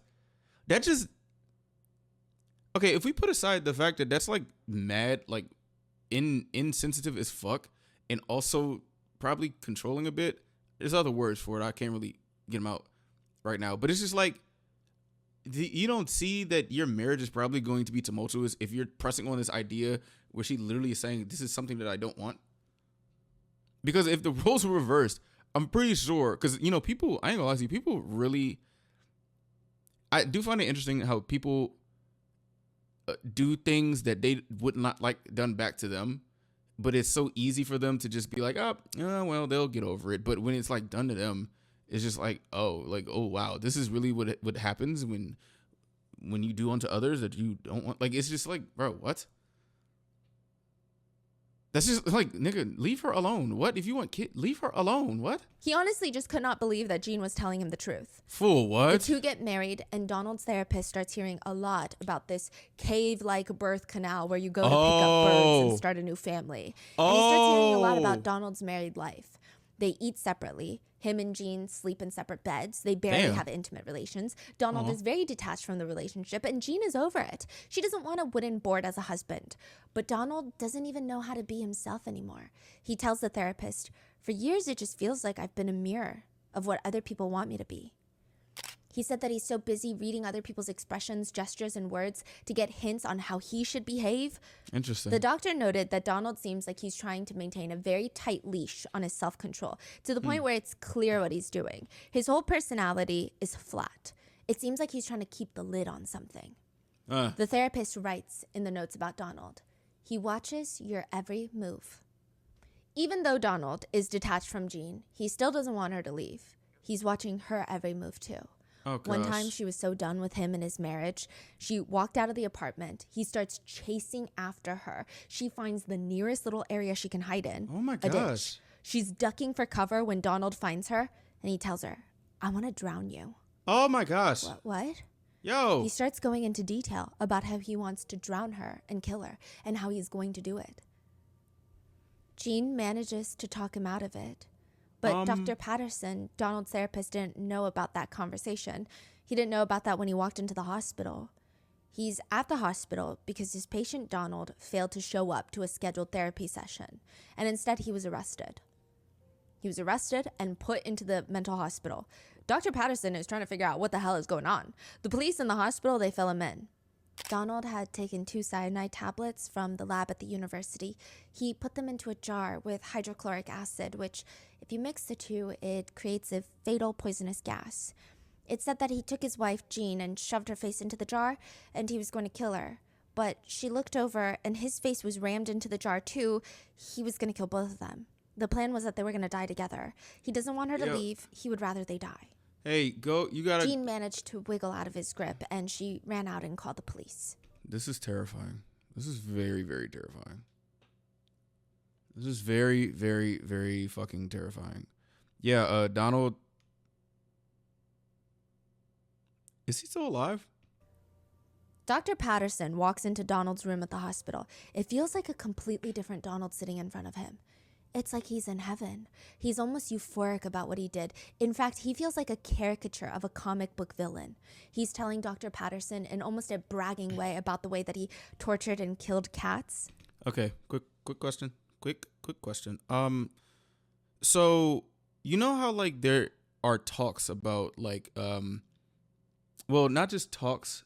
You know, okay, so say there has been talks about how men treat men's mental health, and how some people say that men's mental health is an excuse for women to pick the pieces up after, because they say, well, not they say, like, this is just like I guess type of rhetoric that's still going around, that that like women are the, and there's a woman that said this, I forgot her name, but that women are the people who mostly take the brunt of a man's mental health stuff, and that you know like it's a drop in the bucket to the whole conversation of like we hate men type shit.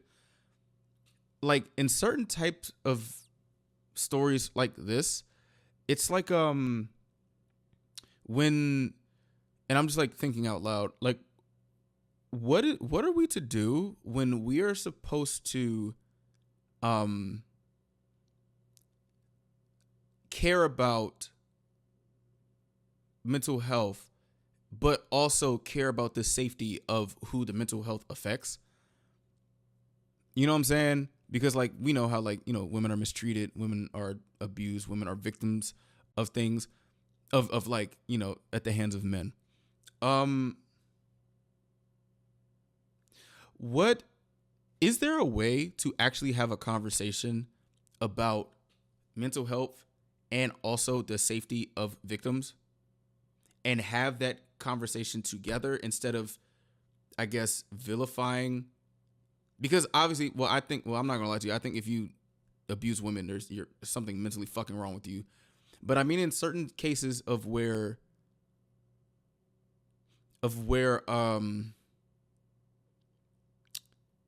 there is not really a priority, but there is a priority.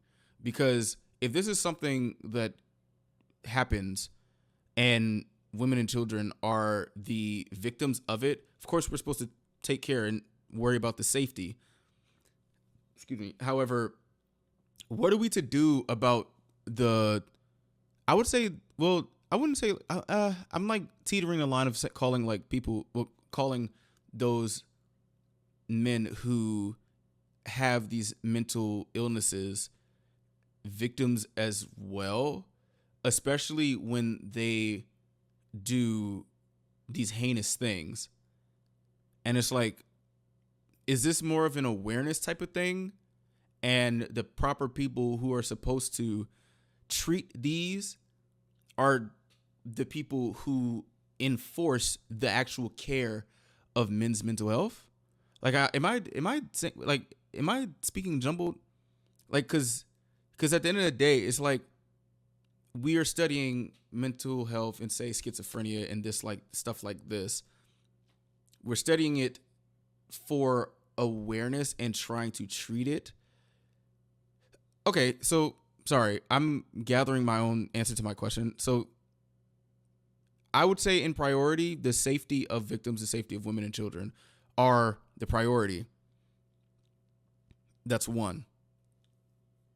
Now, I'm sorry, please give me a second. I'm just thinking of the talks of stuff, because obviously we want everyone to be aware and have awareness of the mental health, all types of mental health and everything. But the conversation surrounding this, especially when it's like, Men's Mental Health Month, I think it's June. The conversation around it on the internet and like on the society of how it's being said, it's like one of those type of conversations. You know what I'm saying? I'm just asking, I would like to ask a question to you all. If there's ever like, is there ever like a way to actually have a cohesive conversation while putting the safety of victims in the forefront, but also try to understand how crazy a mental health thing is and just like keep that there? But also there are going to be people who use that as like an excuse to victimize women. But then also there's some people who be like, well, all y'all men do is use that as an excuse anyway, so why should I give a fuck? You've been victimizing it, like all that other stuff. Like, do you think there is a way, or will there be a time to properly do that in mass? If so, please, I would like to know your thoughts on it. And if not, please just say what you say. Just say what you think. You know what I'm saying? That was, and I'm saying that because this nigga literally tried to kill his fucking wife. Like, yeah, I understand that you were schizophrenic, but you tried to kill your wife. Your wife's life matters, my nigga. Like, you need to go somewhere. You need to sit down and go somewhere. A while back, and recently he dismembered a dog in the bathtub. What the just fuck? to upset Jean.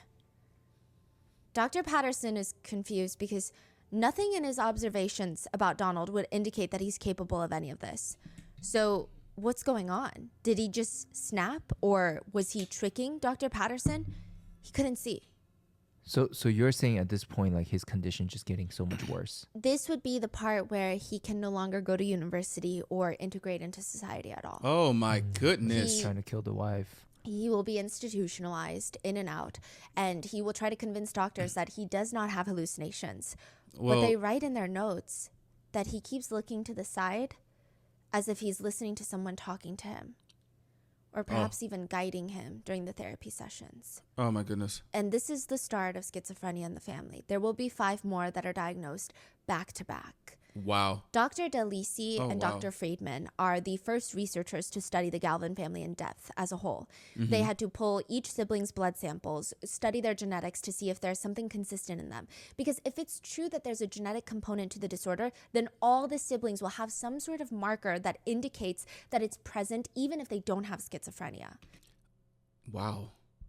Gosh, this is so fucking fascinating. Like, what? She flew all the way to Colorado to meet with the family, and when she walked in that front door, all she could remember thinking was, this might be the most mentally ill family in all of America. Oh my gosh.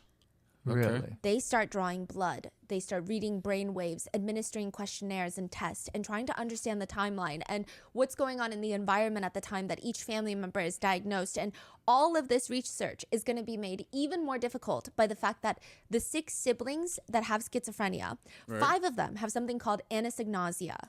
Schizophrenia itself is already rare. It affects less than 1% of the population in the US, but anosognosia affects even less. It's the condition that coexists with schizophrenia, and it results in someone not being aware of their mental condition. Wow. Only a percentage of people with schizophrenia have anosognosia, and they truly believe that they are not sick. You know, one thing that I would like to say, when I go to heaven, I hope I'm allowed to ask the Lord, where did this come from? And why did it take us so long for us to like figure this out. A bunch of other questions. I hope he has a notepad, because I just have questions. You know, I would think we would get the answers when we go up there. That the world is out to get them. They don't need medication. Well, if you believe in God, of course. Like some sinister being or reason is trying to administer this medication that they do not need. One of the family members would say, people with anosognosia are non-compliant because they don't think anything is wrong with them. When we see people on the streets and wonder, why don't they get help? Why don't they get care? They don't think anything is wrong with them. That's the biggest message. Okay. But the researchers, they still have to try Interesting. and figure out what's going on with the Galvins. I mean, it's almost too good to be true of a test study for understanding schizophrenia, as bizarre as that sounds. Meaning the Galvin family, if they are willing participants, they could change the course of how schizophrenia is viewed in the medical world. They could change a lot Wow. of people's lives. I do find that very interesting and lovely that if they were willing to do that, like that's like a step in the right direction for all of humanity. Like that is, I would say that is pretty commendable. Not that damn documentary that just like made them look crazy. But first, they have to understand the family dynamics. All The right. family consists of mom, Mimi, who is obviously a lot more involved with the kids, Don, the dad, and then 12 kids, 10 sons, 2 girls. The house runs on 2 sets of laws, America's laws and God's laws. You've got a military dad in combination with a Catholic mom. There's going to be a lot of rules. Now, at first, Mimi goodness. received a lot of blame for how the children turned out. A lot of people thought it was Damn. her fault because she's the mom. Of course, It because does why seem not? that she Oh my was a bit gosh. of a perfectionist. She also wasn't the type of mom to praise their kid a lot. If Oh. you created a piece of artwork, she would tell you all the ways it could be better or all the things that you did wrong that you need to fix for next time instead of praising you for how good it looks now. Oh, like my grandma. Okay. Part of timeline was this now, like the researchers showing up, After they're diagnosed. like future now. Oh. Are they But old there and bald doesn't now? seem to be anything thus far that indicates something alarming. So they start running down the list of siblings. Donald, the oldest, is the one that runs the house when the parents are gone. He's the one that we've been talking about this episode so far. He's the first one diagnosed with schizophrenia. And he's going through a lot right now. He tried to kill his wife, Jean. They get a divorce. He's in and out of mental institutions, and it's rough. Donald clearly does not like being in a hospital. At one point, even the idea of being sent to a hospital has Donald pull a knife on his mom. The other brothers have to stop him, and it's just a very difficult situation. One time he's being sent to a solitary confinement in the psychiatric ward, and right when they get to the door, Donald pushes the attendant into the room, steals his keys, and traps him, the What attendant, the inside fuck? the What is this movie type shit? seclusion room. But it's not like he's trying to run away. He just sits in front of the door, telling the attendant through the window, "This is to teach you a lesson." He would tell his doctor that he stopped taking his medications. Uh-oh. Why would you do something like that? Because my watch stopped. So I had to stop. He calls his mom his father's wife because he's certain that Mimi is not his mother. In fact, he was birthed by an octopus. Once, Donald thought one of his brothers was going to take his room. So he was so upset by the sheer thought of this. Wait a minute. Good question. Are we going to go back to that story of like, what was it, Lindsay trying to kill him? Or was that, did that just not happen at all? That octopus comment kind of like brought me back to that. That he goes to the market, purchases a raw octopus, and lets it rot in his room so that his brother would not want his room anymore because of the smell. The whole family, when it was just Donald diagnosed, they were really struggling to understand what's going on. The only person that seemed to enjoy Donald's downfall is Jim. Jim is the second oldest brother, and he has always hated Donald. Damn. Jim has this thing where he always wants to be the oldest, always wants to be the one in charge, the one that the parents love the most. Their sibling rivalry was so bad, sometimes they would get into full physical altercations like a tornado in the living room. Oh my gosh. If Donald is the all-American guy, Jim is the bad boy, leather jacket, driving a black Chevy, the brother that's going to sneak you a little rum into your Coke, even though you don't want it and you're underage. That's Jim. It's John Travolta. Okay. Oh gosh. He tries to do everything Donald does, but better. Football, Jim is good. Donald is better. Ugh. Falconry, Jim is good. Donald is better. And that drives Jim mad. Every single thing, Donald comes out on top. I mean, you would think that the other siblings would like Jim more because Donald had his little fight club days, right? But weirdly enough, they don't like Jim much either. Jim had his own issues. He did this thing where he would encourage all his little brothers, yeah, bring your girlfriends around. Like, I'm so cool. I'll buy you guys drinks and stuff. But the second the girlfriends would walk in through the door, he would start hitting on them. He just liked being as provocative as possible. And he thought he would be better than Donald. This nigga sucks. One of the brothers would say, when Jim was 16, we just knew something was wrong with him. But we thought it was okay. He's just being a boy, out drinking, skipping school. Eventually, he ends up getting kicked out of the Air Academy, which Oh is, my gosh. honestly, putting it lightly, he almost killed another boy in the academy. Okay, They had all snuck right. out onto the all right. jets one night that were parked outside. Jim was inside the cockpit. His friend is outside keeping watch. Jim presses a button and the plane starts moving and almost rams into his friend. And it does indeed smash into the tail of another jet. The friend could have died. I mean, Bro, this is literally like something that you wouldn't think that you would see unless it's in like a movie or a cartoon. Like, what do you mean we snuck out to play around with the jets and I accidentally pressed the magic button that crashed the pointer tip of my jet into their jet and we all get kicked out of the academy? Like, what? Like, huh? That's literally like a story that you tell your grandkids. Or like, they'd be like, hey, Jim, tell them that story about when you almost murdered me by ramming a fucking jet into my back. Like, 1 or 2 inches in one direction, he would have been dead. oh my gosh. Jim would be transferred to a Catholic school where he meets a girl named Kathy, gets her pregnant, and marries her. Kathy immediately knew that Jim had a lot of resentment towards his parents. Within their first few dates, he starts going on rants about how his parents kept having babies and don't even deal with the younger ones. And of course, even with everything going on with Donald, Jim had so much hatred for him. She said he would go on rants about how Donald had been this big hero during high school and Jim could never measure up. He did not seem to have any sympathy. Hey, man. It sucks being number 2.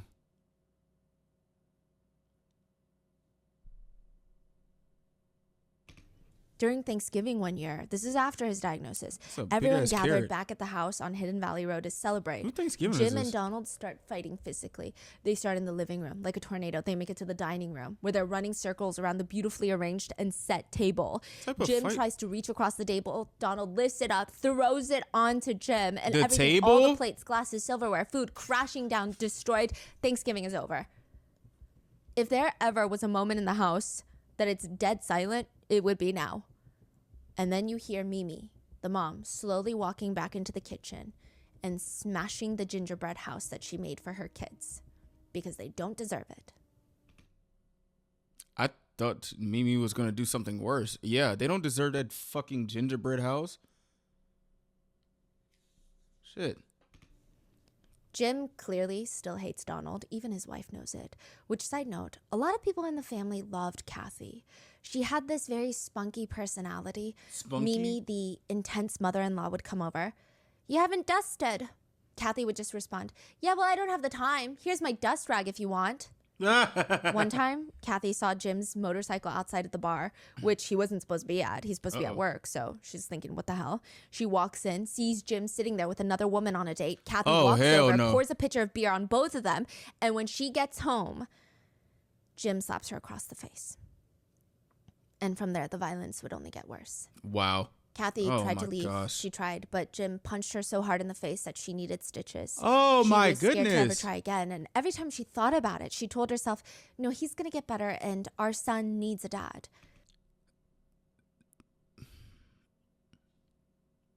Nah.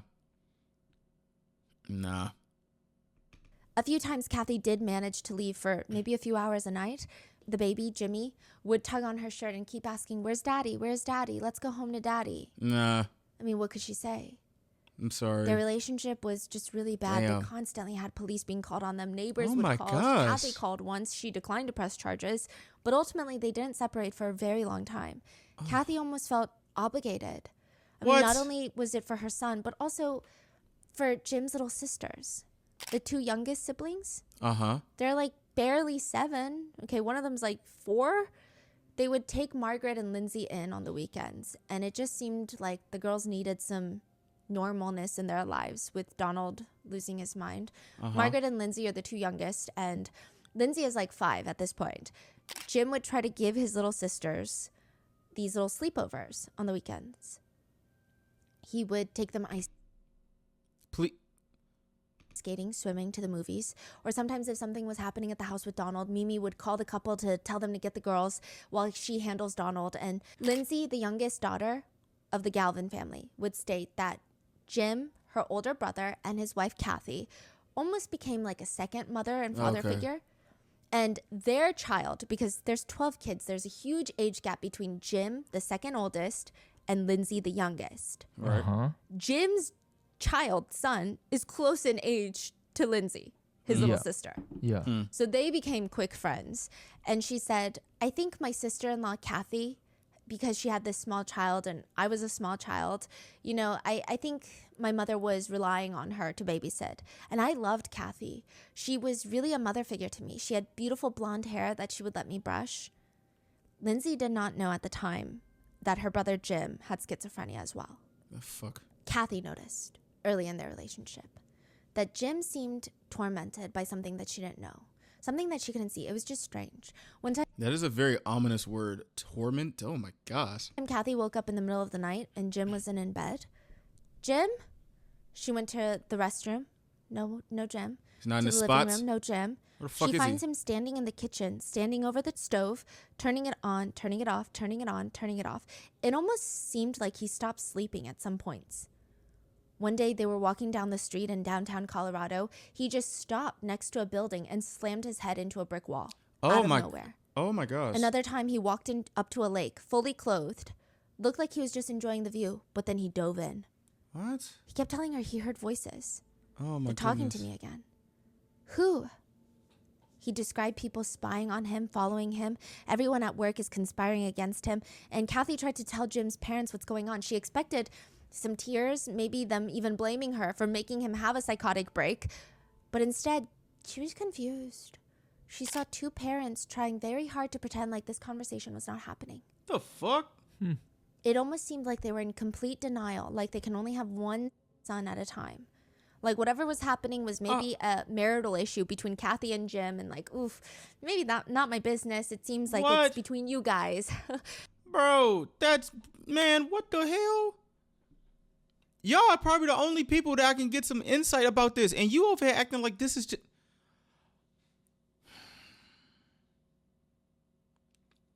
I did not like that. Oh my gosh. That Whoa. type of reaction. What? Kathy had Jim admitted to a hospital for 2 months, and things did not get much better once he got out. Oh my goodness. Lindsay, the youngest sibling, would say, I don't know how much the others remember of those times, but Jim was extremely abusive to Kathy. He would come home drunk at night, and he would cause some ruckus with her. There'd be yelling and screaming. We would just be hearing it. We'd be in the other room. And then sometimes Jim would leave. He'd go out in a rage, and Kathy would say, okay, come on, kids. Come on, kids. Let's get in the car. Let's go. Let's get the We need to fuck get out of here. It felt like we were fearing for our lives, but it was either be there with that or be home with Donald, which for some reason it was scarier because it involved things that weren't real. Whereas I think Jim's condition was more concrete. It was like domestic violence, maybe more socially acceptable perhaps than schizophrenia. And so I don't know which one was worse. So the girls would actually prefer to go to Jim's at one point Oh my gosh. until the worst happened.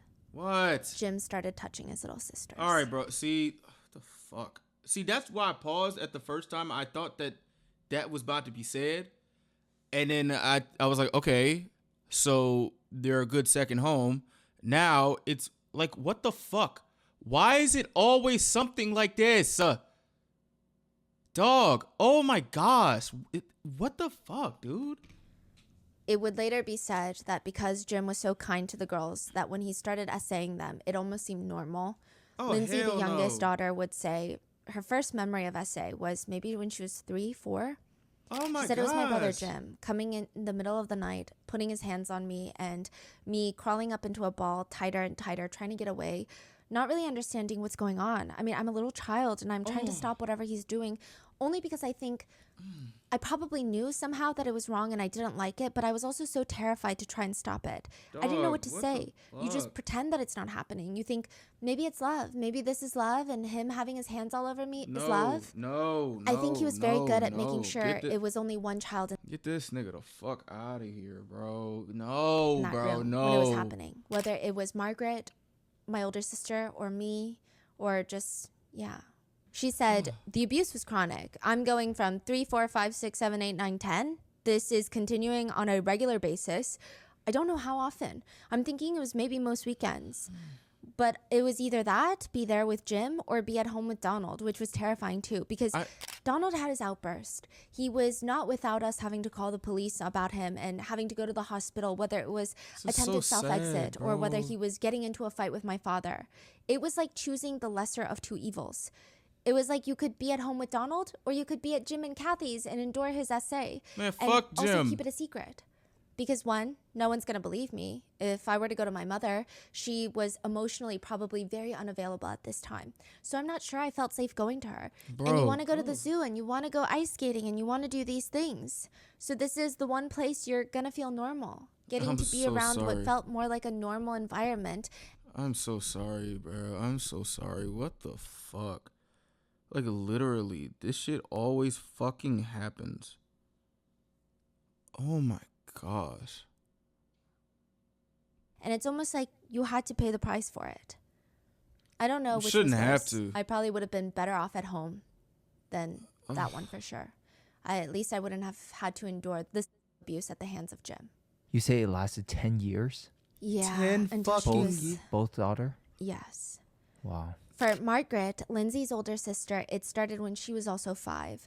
She was way too young to understand what was happening, same as Lindsay. She was confused that maybe it was love. I mean, she hated it. She didn't like it, but she thought maybe she just doesn't like love and it's just strange to her. Why else would Jim be so kind? It's really sad how someone's brain can just get to that. And just like that, like self-preservation stuff that your brain does, it's really like sad, bro. That shit is not love, yo. Yo, come on. She remembers he had even bought her this, she went out to the store and they saw this tiger's eye stone. She thought it was beautiful. He bought it for her, and for years she treasured that stone until she realized how wrong it was, and he was grooming her, and this is essay. Oh. Lindsay would say he was a full-grown man. He would force me, my body, to open up. He was a big guy. He pulled the tampon out of me and then penetrated. Bro. I yelled for him to stop. I yelled, please stop, please. The biggest reason I yelled was my fear of getting pregnant. I was terrified of being impregnated by my brother. I laid there. My gosh. He went off and went to bed or whatever, and I just laid there in a ball, just sick. I remember the next morning wanting to get out of there. I wanted to go home. I said, take me home. For Margaret, the older sister, moving on from this type of trauma, the best thing she could do was to remove herself from the family. She had to pick the lesser of two evils. The chance presented itself when this very wealthy family friend of Mimi's had asked if they could help in any way. They said, we could take Margaret. That would make your life easier, right? One less kid in the house. Please take her. Margaret would be sent to live with the very well-off Gary family in Colorado. Okay. I don't know their exact net worth or wealth at the time, but they owned a Picasso, a real Picasso, and they hung it in their hallway. Wait, So- why would they want to take over a kid? Also, I forgot, Colorado is a rich ass place. I'd be forgetting that sometimes. They're very charitable.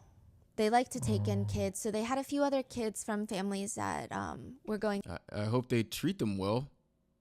through rough patches. But they were friends. They're very close friends with Mimi and Donald. Yeah. So they took in Margaret, and they have a Picasso in their hallway. They have That's private planes kinda that they crazy. use to bounce between their multiple homes. They have Wow. a gardener who clips their hedges into beautiful shapes, a lady who does all the laundry, a personal chef that cooks all the fresh meals for the family. It feels like a completely different world to Margaret. Do they treat her Margaret go right? there? She was in middle school. The reason that they didn't take Lindsay as well was because she wasn't young enough to go to the same private school that the Gary kids and Margaret would now be going to. So Margaret was the same age as the Gary kids. So she had to So they stay. all would go to the same private school. I see. Yeah, but Lindsay was not old enough. And Margaret, she had a very complicated time with the Garys. She always knew in the back of her mind, this isn't my world. I'm just a guest. And Ugh. she couldn't help but feel like maybe her family didn't want her. That's why she was sent here. Margaret writes in gosh. her diary, "Why do I even go home? My mind feels like it's going to wind up so much that it won't ever stop spinning. I can't understand or cope with my brothers. I'm in tears right now because I can't handle any of it. Life is merely the permanent roots your family knots around you. My family depresses me. They hinder my progress in so many ways. I'm stuck with the insanities that no one should have to go through in life trying to ignore." That was a lot for her, in addition to gosh. dealing with the trauma of being essayed by Jim. Lindsay, the youngest, she was actually one of the tougher ones in the house. She has to watch all of her siblings one by one either go insane, go to college, start their own lives, or be hospitalized. Or in Fuck. Margaret's case, just leave to live with a wealthy family. They all leave her in some way, shape, or form. Did they have like any fears of, is that gonna? Yes. So many of them Fears were of what? paranoid of going insane. Lindsay would Oh, actually say shit. that even just the idea of crying in front of her parents, she felt like they were analyzing her and thinking, oh no, she's next. Bro, this is really fucked up.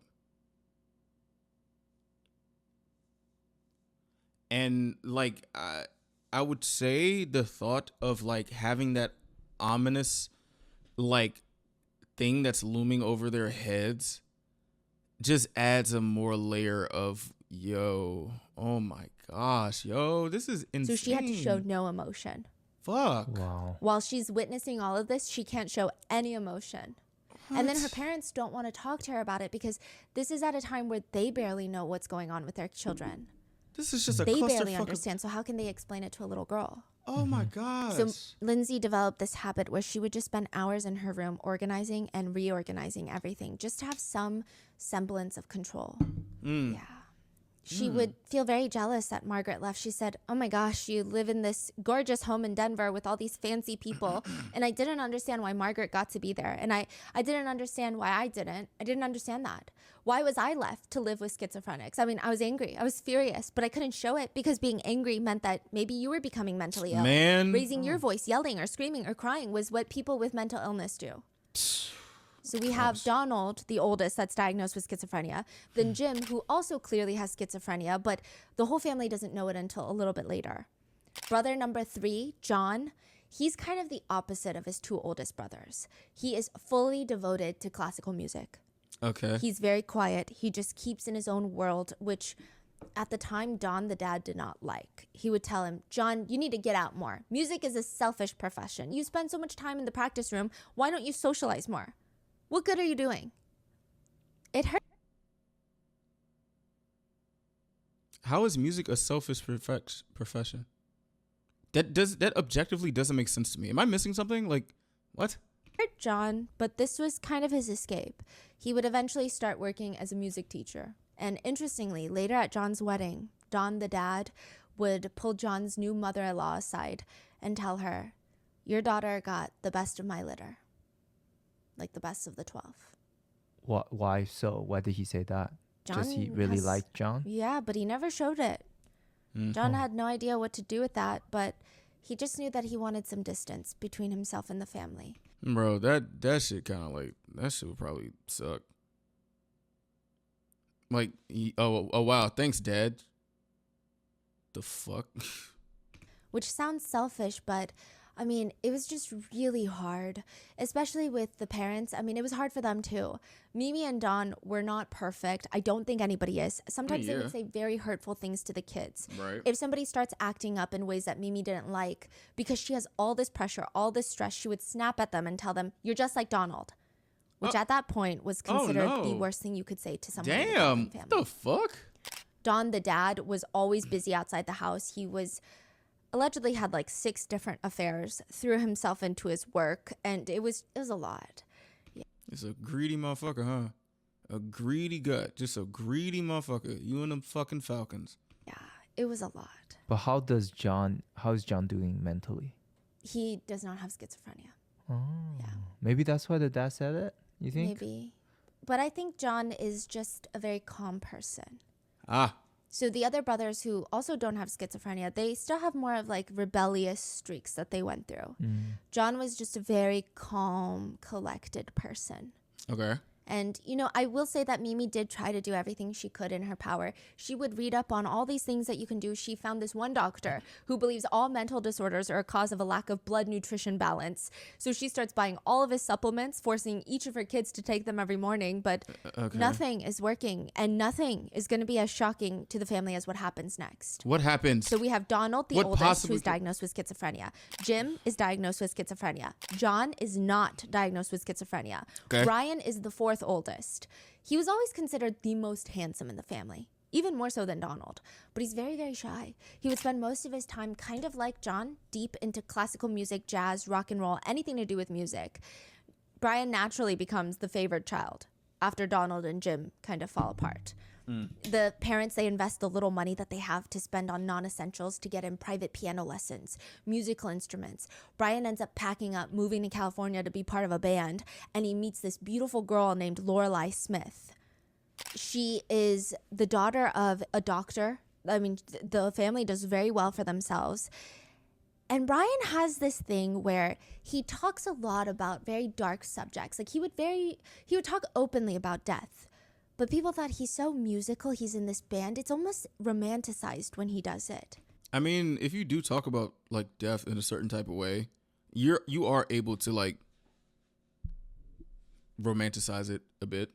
It's just like different words, but obviously it's about death and people don't want to do that.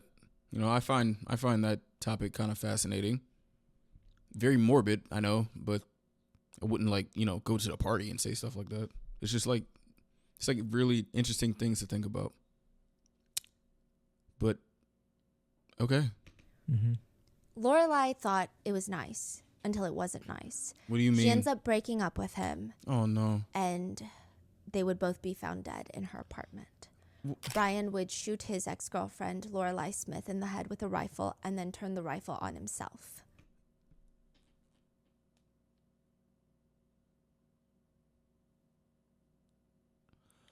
Okay, I feel like I need a break. I'm so sorry, bro. Rest in peace to Lorelei, bro.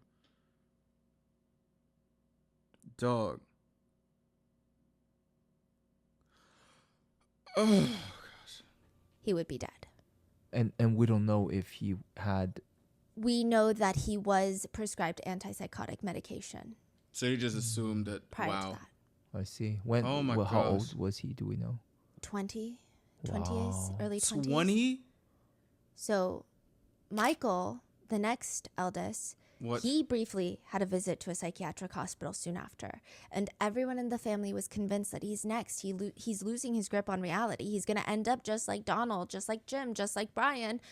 But How do you, like, I'm just trying to think, like, how do you just maneuver around life when this is happening and nobody really knows what's going on, but it just like literally just seems like it's one by one by one by one. It's like, how do you maneuver? Michael was certain the minute that he stepped into that hospital, wait, I don't think I belong here. This was like his tipping point. He said he started getting into meditation, mindfulness, and he was not diagnosed with schizophrenia. Okay. I do want to preface, I don't think that it was a choice that he made. I think perhaps it was kind of a wake-up call for him to get on the right track because he was acting out, which is why he was sent to a psychiatric hospital. But I don't think schizophrenia is a thing where you can make the choice of like, you know what, I'm going to get it together. Yeah. You know, I Okay. think it just happened that Right. Yeah, he was acting out probably because of everything going on, but he does not have schizophrenia. Okay. Richard is another brother that does not get diagnosed with schizophrenia. And it was very hard for these brothers. A lot of people say schizophrenia is like Alzheimer's in the sense that it breaks the whole family apart. It does. I do have to say, as somebody who like had someone in my family that, and just like watching them kind of with that, it's very sad. Very, very, very, very sad. Doesn't just impact the person with it. It impacts the whole family unit. Yeah. Richard said he was terrified watching his brothers. It felt like he was going to go crazy any second. He said it scared the shit out of me. For 20 years, I just tried to soothe myself, sedate myself with alcohol and other things, hoping that it wouldn't happen. And I had to block my whole family out. Out of Oh the my oldest gosh. 6 siblings, we have Donald, Jim, and Brian, who have schizophrenia. John, Richard, and Michael do not. Okay. There are 4 more sons and 2 girls left. Okay. The last 4 brothers, they were actually known as the Hockey Brothers. They're the youngest 4, and they almost had like a subunit inside the family. They were inseparable. They played every single sport together. They actually got along for the most part. Their main sport of choice was hockey. It's actually quite cute. At hockey games in high school, the announcer would narrate, they narrate who the ball is passed to. And a lot of the games, the announcer's just screaming, Galvin to Galvin to Galvin. That's funny. To as- Galvin. The Hockey Brothers. And so the oldest is Joe. Hey, Very Owen Wilson. mild-mannered, introspective. He likes to just stay on the outskirts of the family, analyzing. Then we have Mark, the chess protege, and quite sensitive. Not in a bad way, but sensitive. Matthew, he had a little bit of a mischievous spark in him, but when he's not goofing around, he was obsessed with pottery. Peter, the youngest, he was probably the most rebellious of the sibling bunch. Ooh, Even look before at him. He everyone look- was diagnosed with schizophrenia. He look rebellious. Nigga, like he about to do something right now. Like Matthew what? was Lindsay's main protector in the house. Wait, hold on. Matthew. Matthew is the 3rd oldest of the 4. Okay, so out of the 4, Matthew is number 3. Yes, and he is like Lindsay's main protector for whatever reason. He's the one that's obsessed with pottery. Uh-huh. He does have like a mischievous little spark in him, but I don't know, something about him, he just wanted to protect Lindsay when it was just the younger ones in the house. He was always making sure that she's okay, checking up on her. He just had this very calm, artistic air about him when he wasn't goofing around. And then one day, Joe backflipped him onto the patio as a joke. The fuck? He landed on his head. He had to be rushed to the hospital. Blood was rushing out of his skull. He suffered from a concussion. Lindsay would say about the incident, one day somebody had gone to soccer practice, and I think Joe was supposed to take Matthew. There was some basic disagreement about Joe having to take him, or Joe was in a hurry or something very, very simple. And half joking, half in anger, he took backflipped him? Matt and threw him down, cracked his skull open, and he needed brain surgery. He had a hemorrhage in his brain. He was bleeding. He was in the hospital for a very long time, Yo, this. but he survived. Yeah. It was a very big scare for the family. But he was discharged, and everybody thought it was going to be okay until one day, very soon after, Matthew goes over to visit Margaret. So Margaret is the one staying at the rich family's house. Uh-huh. Okay, so his younger sister. Yep. Yes, Matthew, his brain injury has healed. He goes to visit his little sister at the rich family's house, and he's the one obsessed with pottery. So he brings this new beautiful vase that he made. And Margaret was upstairs in the beautiful home. How old are they at this point? He's like late teens, I think, early 20s. Oh, okay. Yeah, and I don't like how this music is like doing this. I'm already thinking thoughts, and I really hope I'm wrong. Margaret is upstairs. She's on her way down to come see Matthew, and she hears this huge commotion. She's like, what is going on? She runs downstairs. Matthew is completely naked in the family friend's living room, and he had smashed his face to bits. It was shattered everywhere. He was diagnosed with schizophrenia. Fuck. He was just like naked, throwing things on the ground. Yes. What the fuck? And then they taken him to the hospital. He was diagnosed, and it just Dog. seemed like out of nowhere. I mean, since that day, he is convinced that he is Paul McCartney, the Okay. famous musician. He believes that his moods control the weather, and he states that when he wants, he can also control all the stop signs in Colorado Springs, like the stoplights where they turn green and red. He All right. was interviewed in the HBO doc, and they were asked, "Hi, who are you? What is your name?" "Paul McCartney," the famous musician from the band The Beatles. "Do you have schizophrenia?" "They say that I have schizophrenia. I'm not schizophrenic, but I have something called schizophrenia, which is a synapses of the brain functioning in a proper way because of brain damage.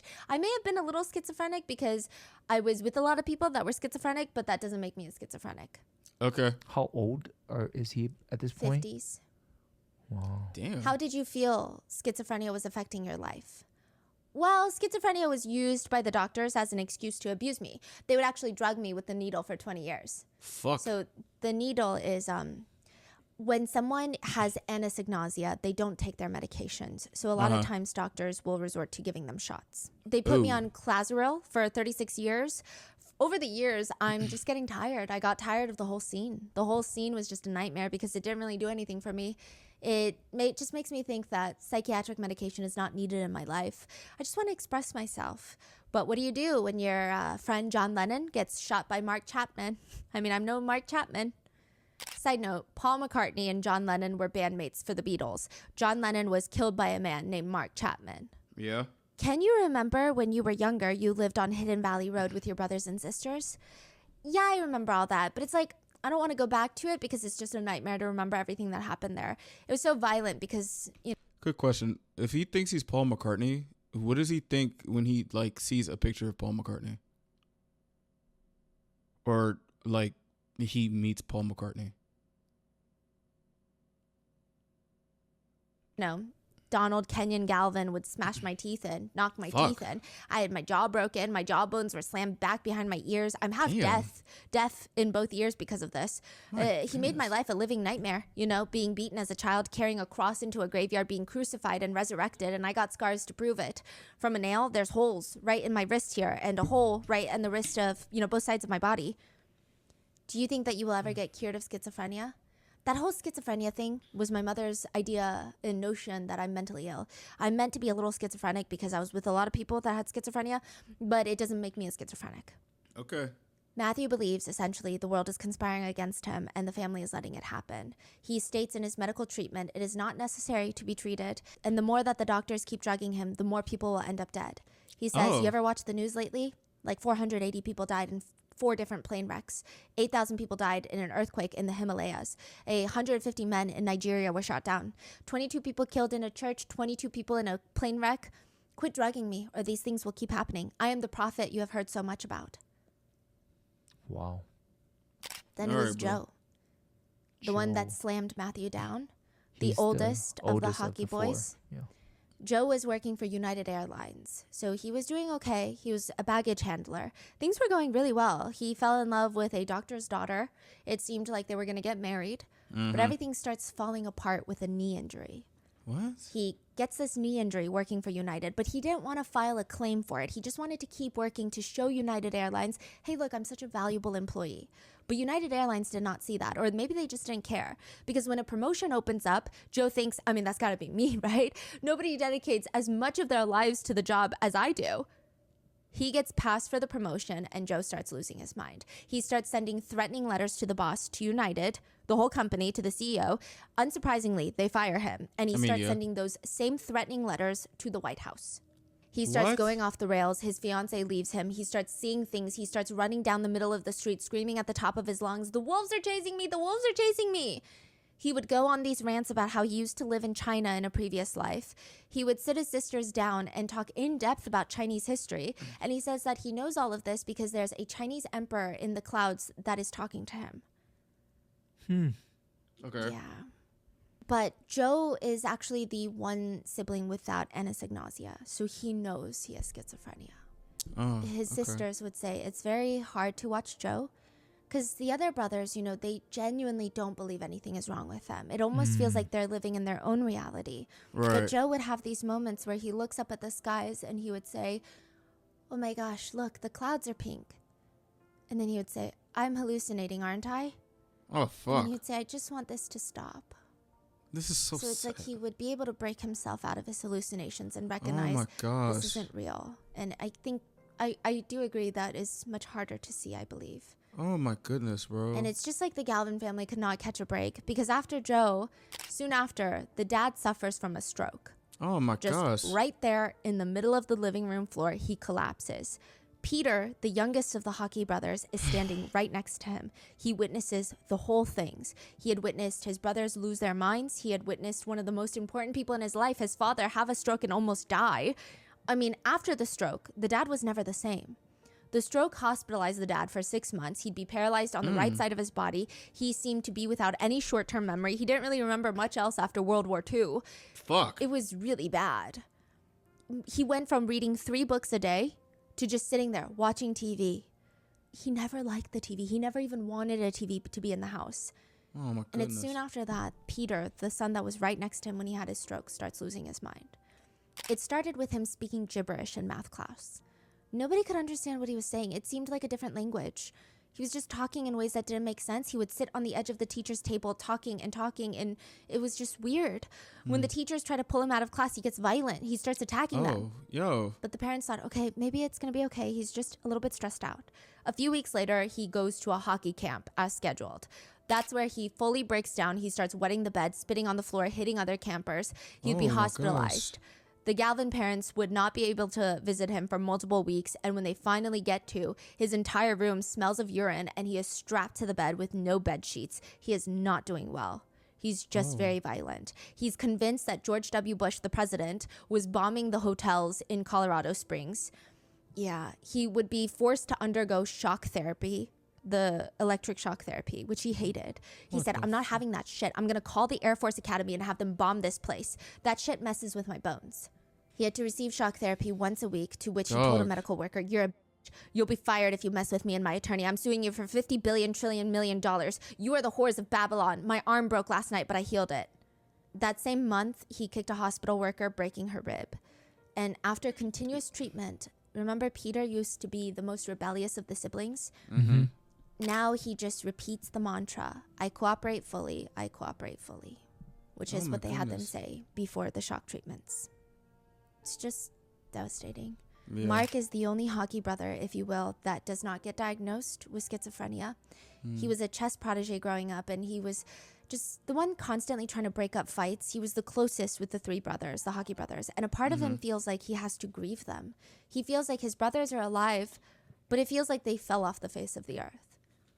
Like they almost died in a sense. Yeah, because I'm sure like the bond, the connection is no longer there. Yeah. He just felt very alone. Now, it is uncovered that many of the Galvin brothers had been allegedly essayed by the priest, Father Freudy. No. The one that kickstarted all of it. Some researchers believe Nigga, that what? Stephanie, why the fuck did you... You know what? Okay. perhaps it was a genetic component as well as...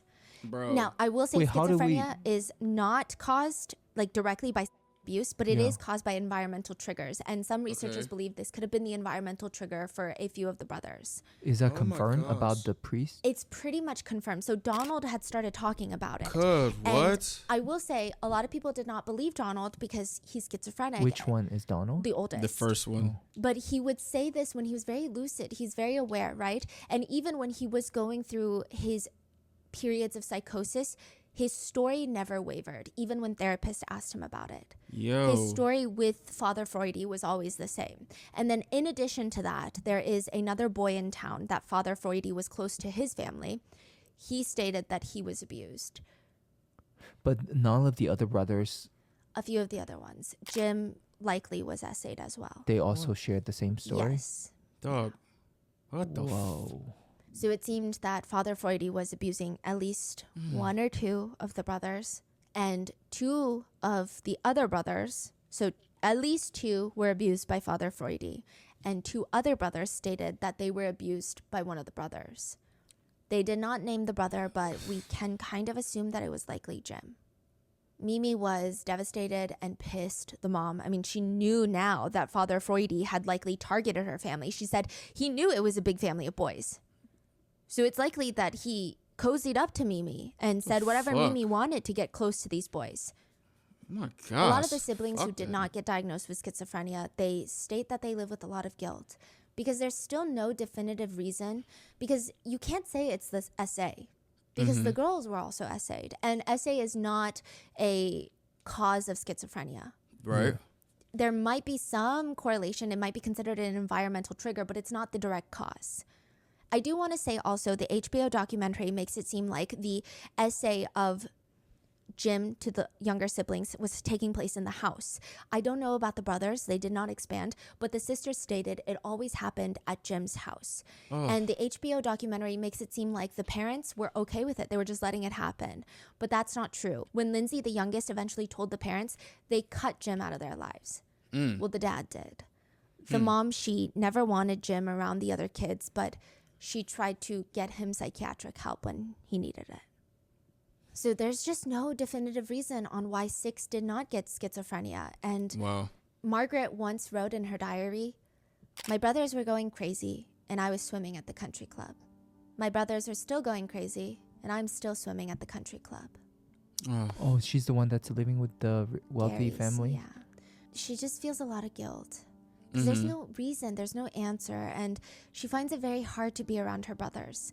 She wants to help, but she said it's like pouring a glass of water with no bottom in it. You can't ever fill it up. It's Right. just so futile to try and help them. It's not like they don't want to get better, but they just never get better.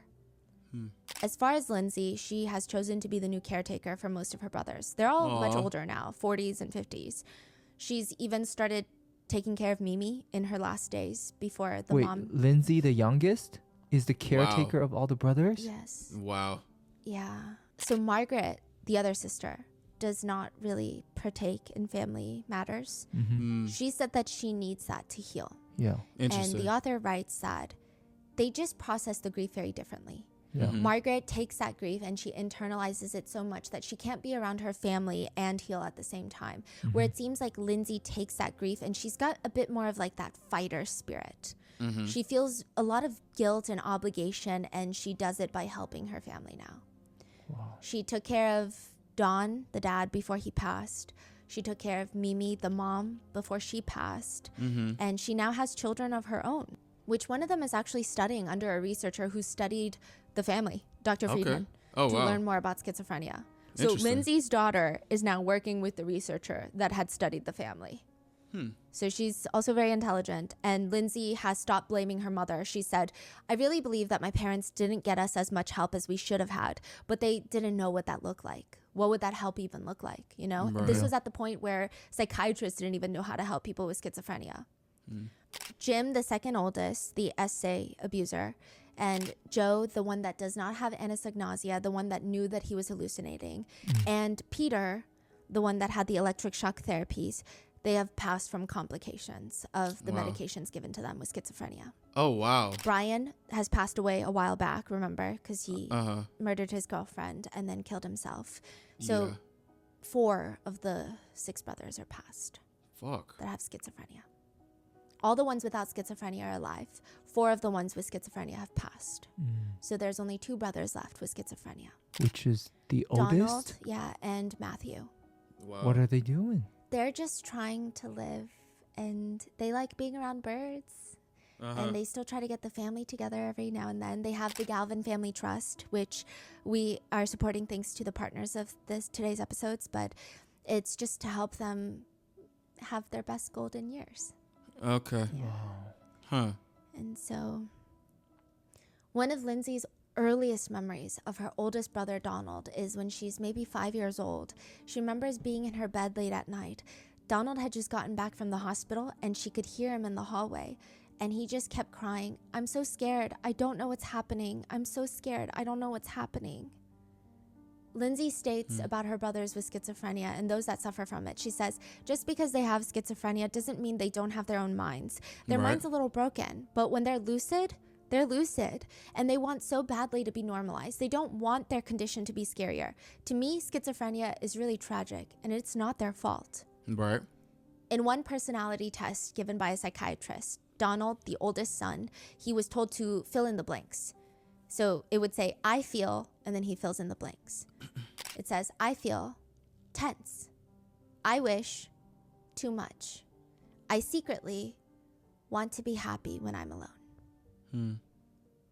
And that is the story of the damn, Galvin girl. siblings.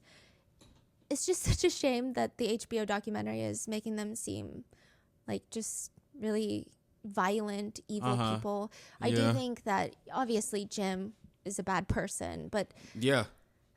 it's just the other brothers with schizophrenia. There are little bouts of violence that happened, but I think this is also at a time where schizophrenia treatment was nowhere near where it is today. And even today, it's not good. So it's just, I don't know. What are your thoughts on this case? Have you seen the doc? Have you read the book? I haven't. What do you think? Let me know in the comments, and please stay safe, and I will see you in the next one. I think it's very, like, insane that there is no, like, definitive cause of this, and people are to this day are still, like, discussing and or fighting about, like, what the cause is. I never really, well, I guess it's just like it's not time to know the cause, but at the same time, this is something that is like really sad and unfortunate, bro. Also just the thing about like it, I am really like thrown for a loop that this SA stuff is always a factor in these. And I'm just like, bro, like what can you, like, my question is like, what can you do other than get people safety and also treat as much as you can? Like I didn't even think that schizophrenia has like no answer in terms of like its cause. This was really informative. I want to say thank you to Stephanie for this.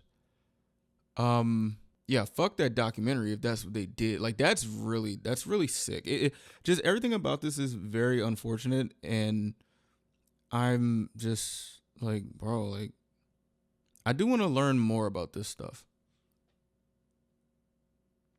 I ain't gonna lie to you. I also would like to know what you guys think of like all the questions that were asked. This is a pretty long video, but 6, bro, like wow. Like wow. One thing I do hope, of course, that we do get some answers and stuff like that, but I don't know how long that will be. This shit is wow. My gosh.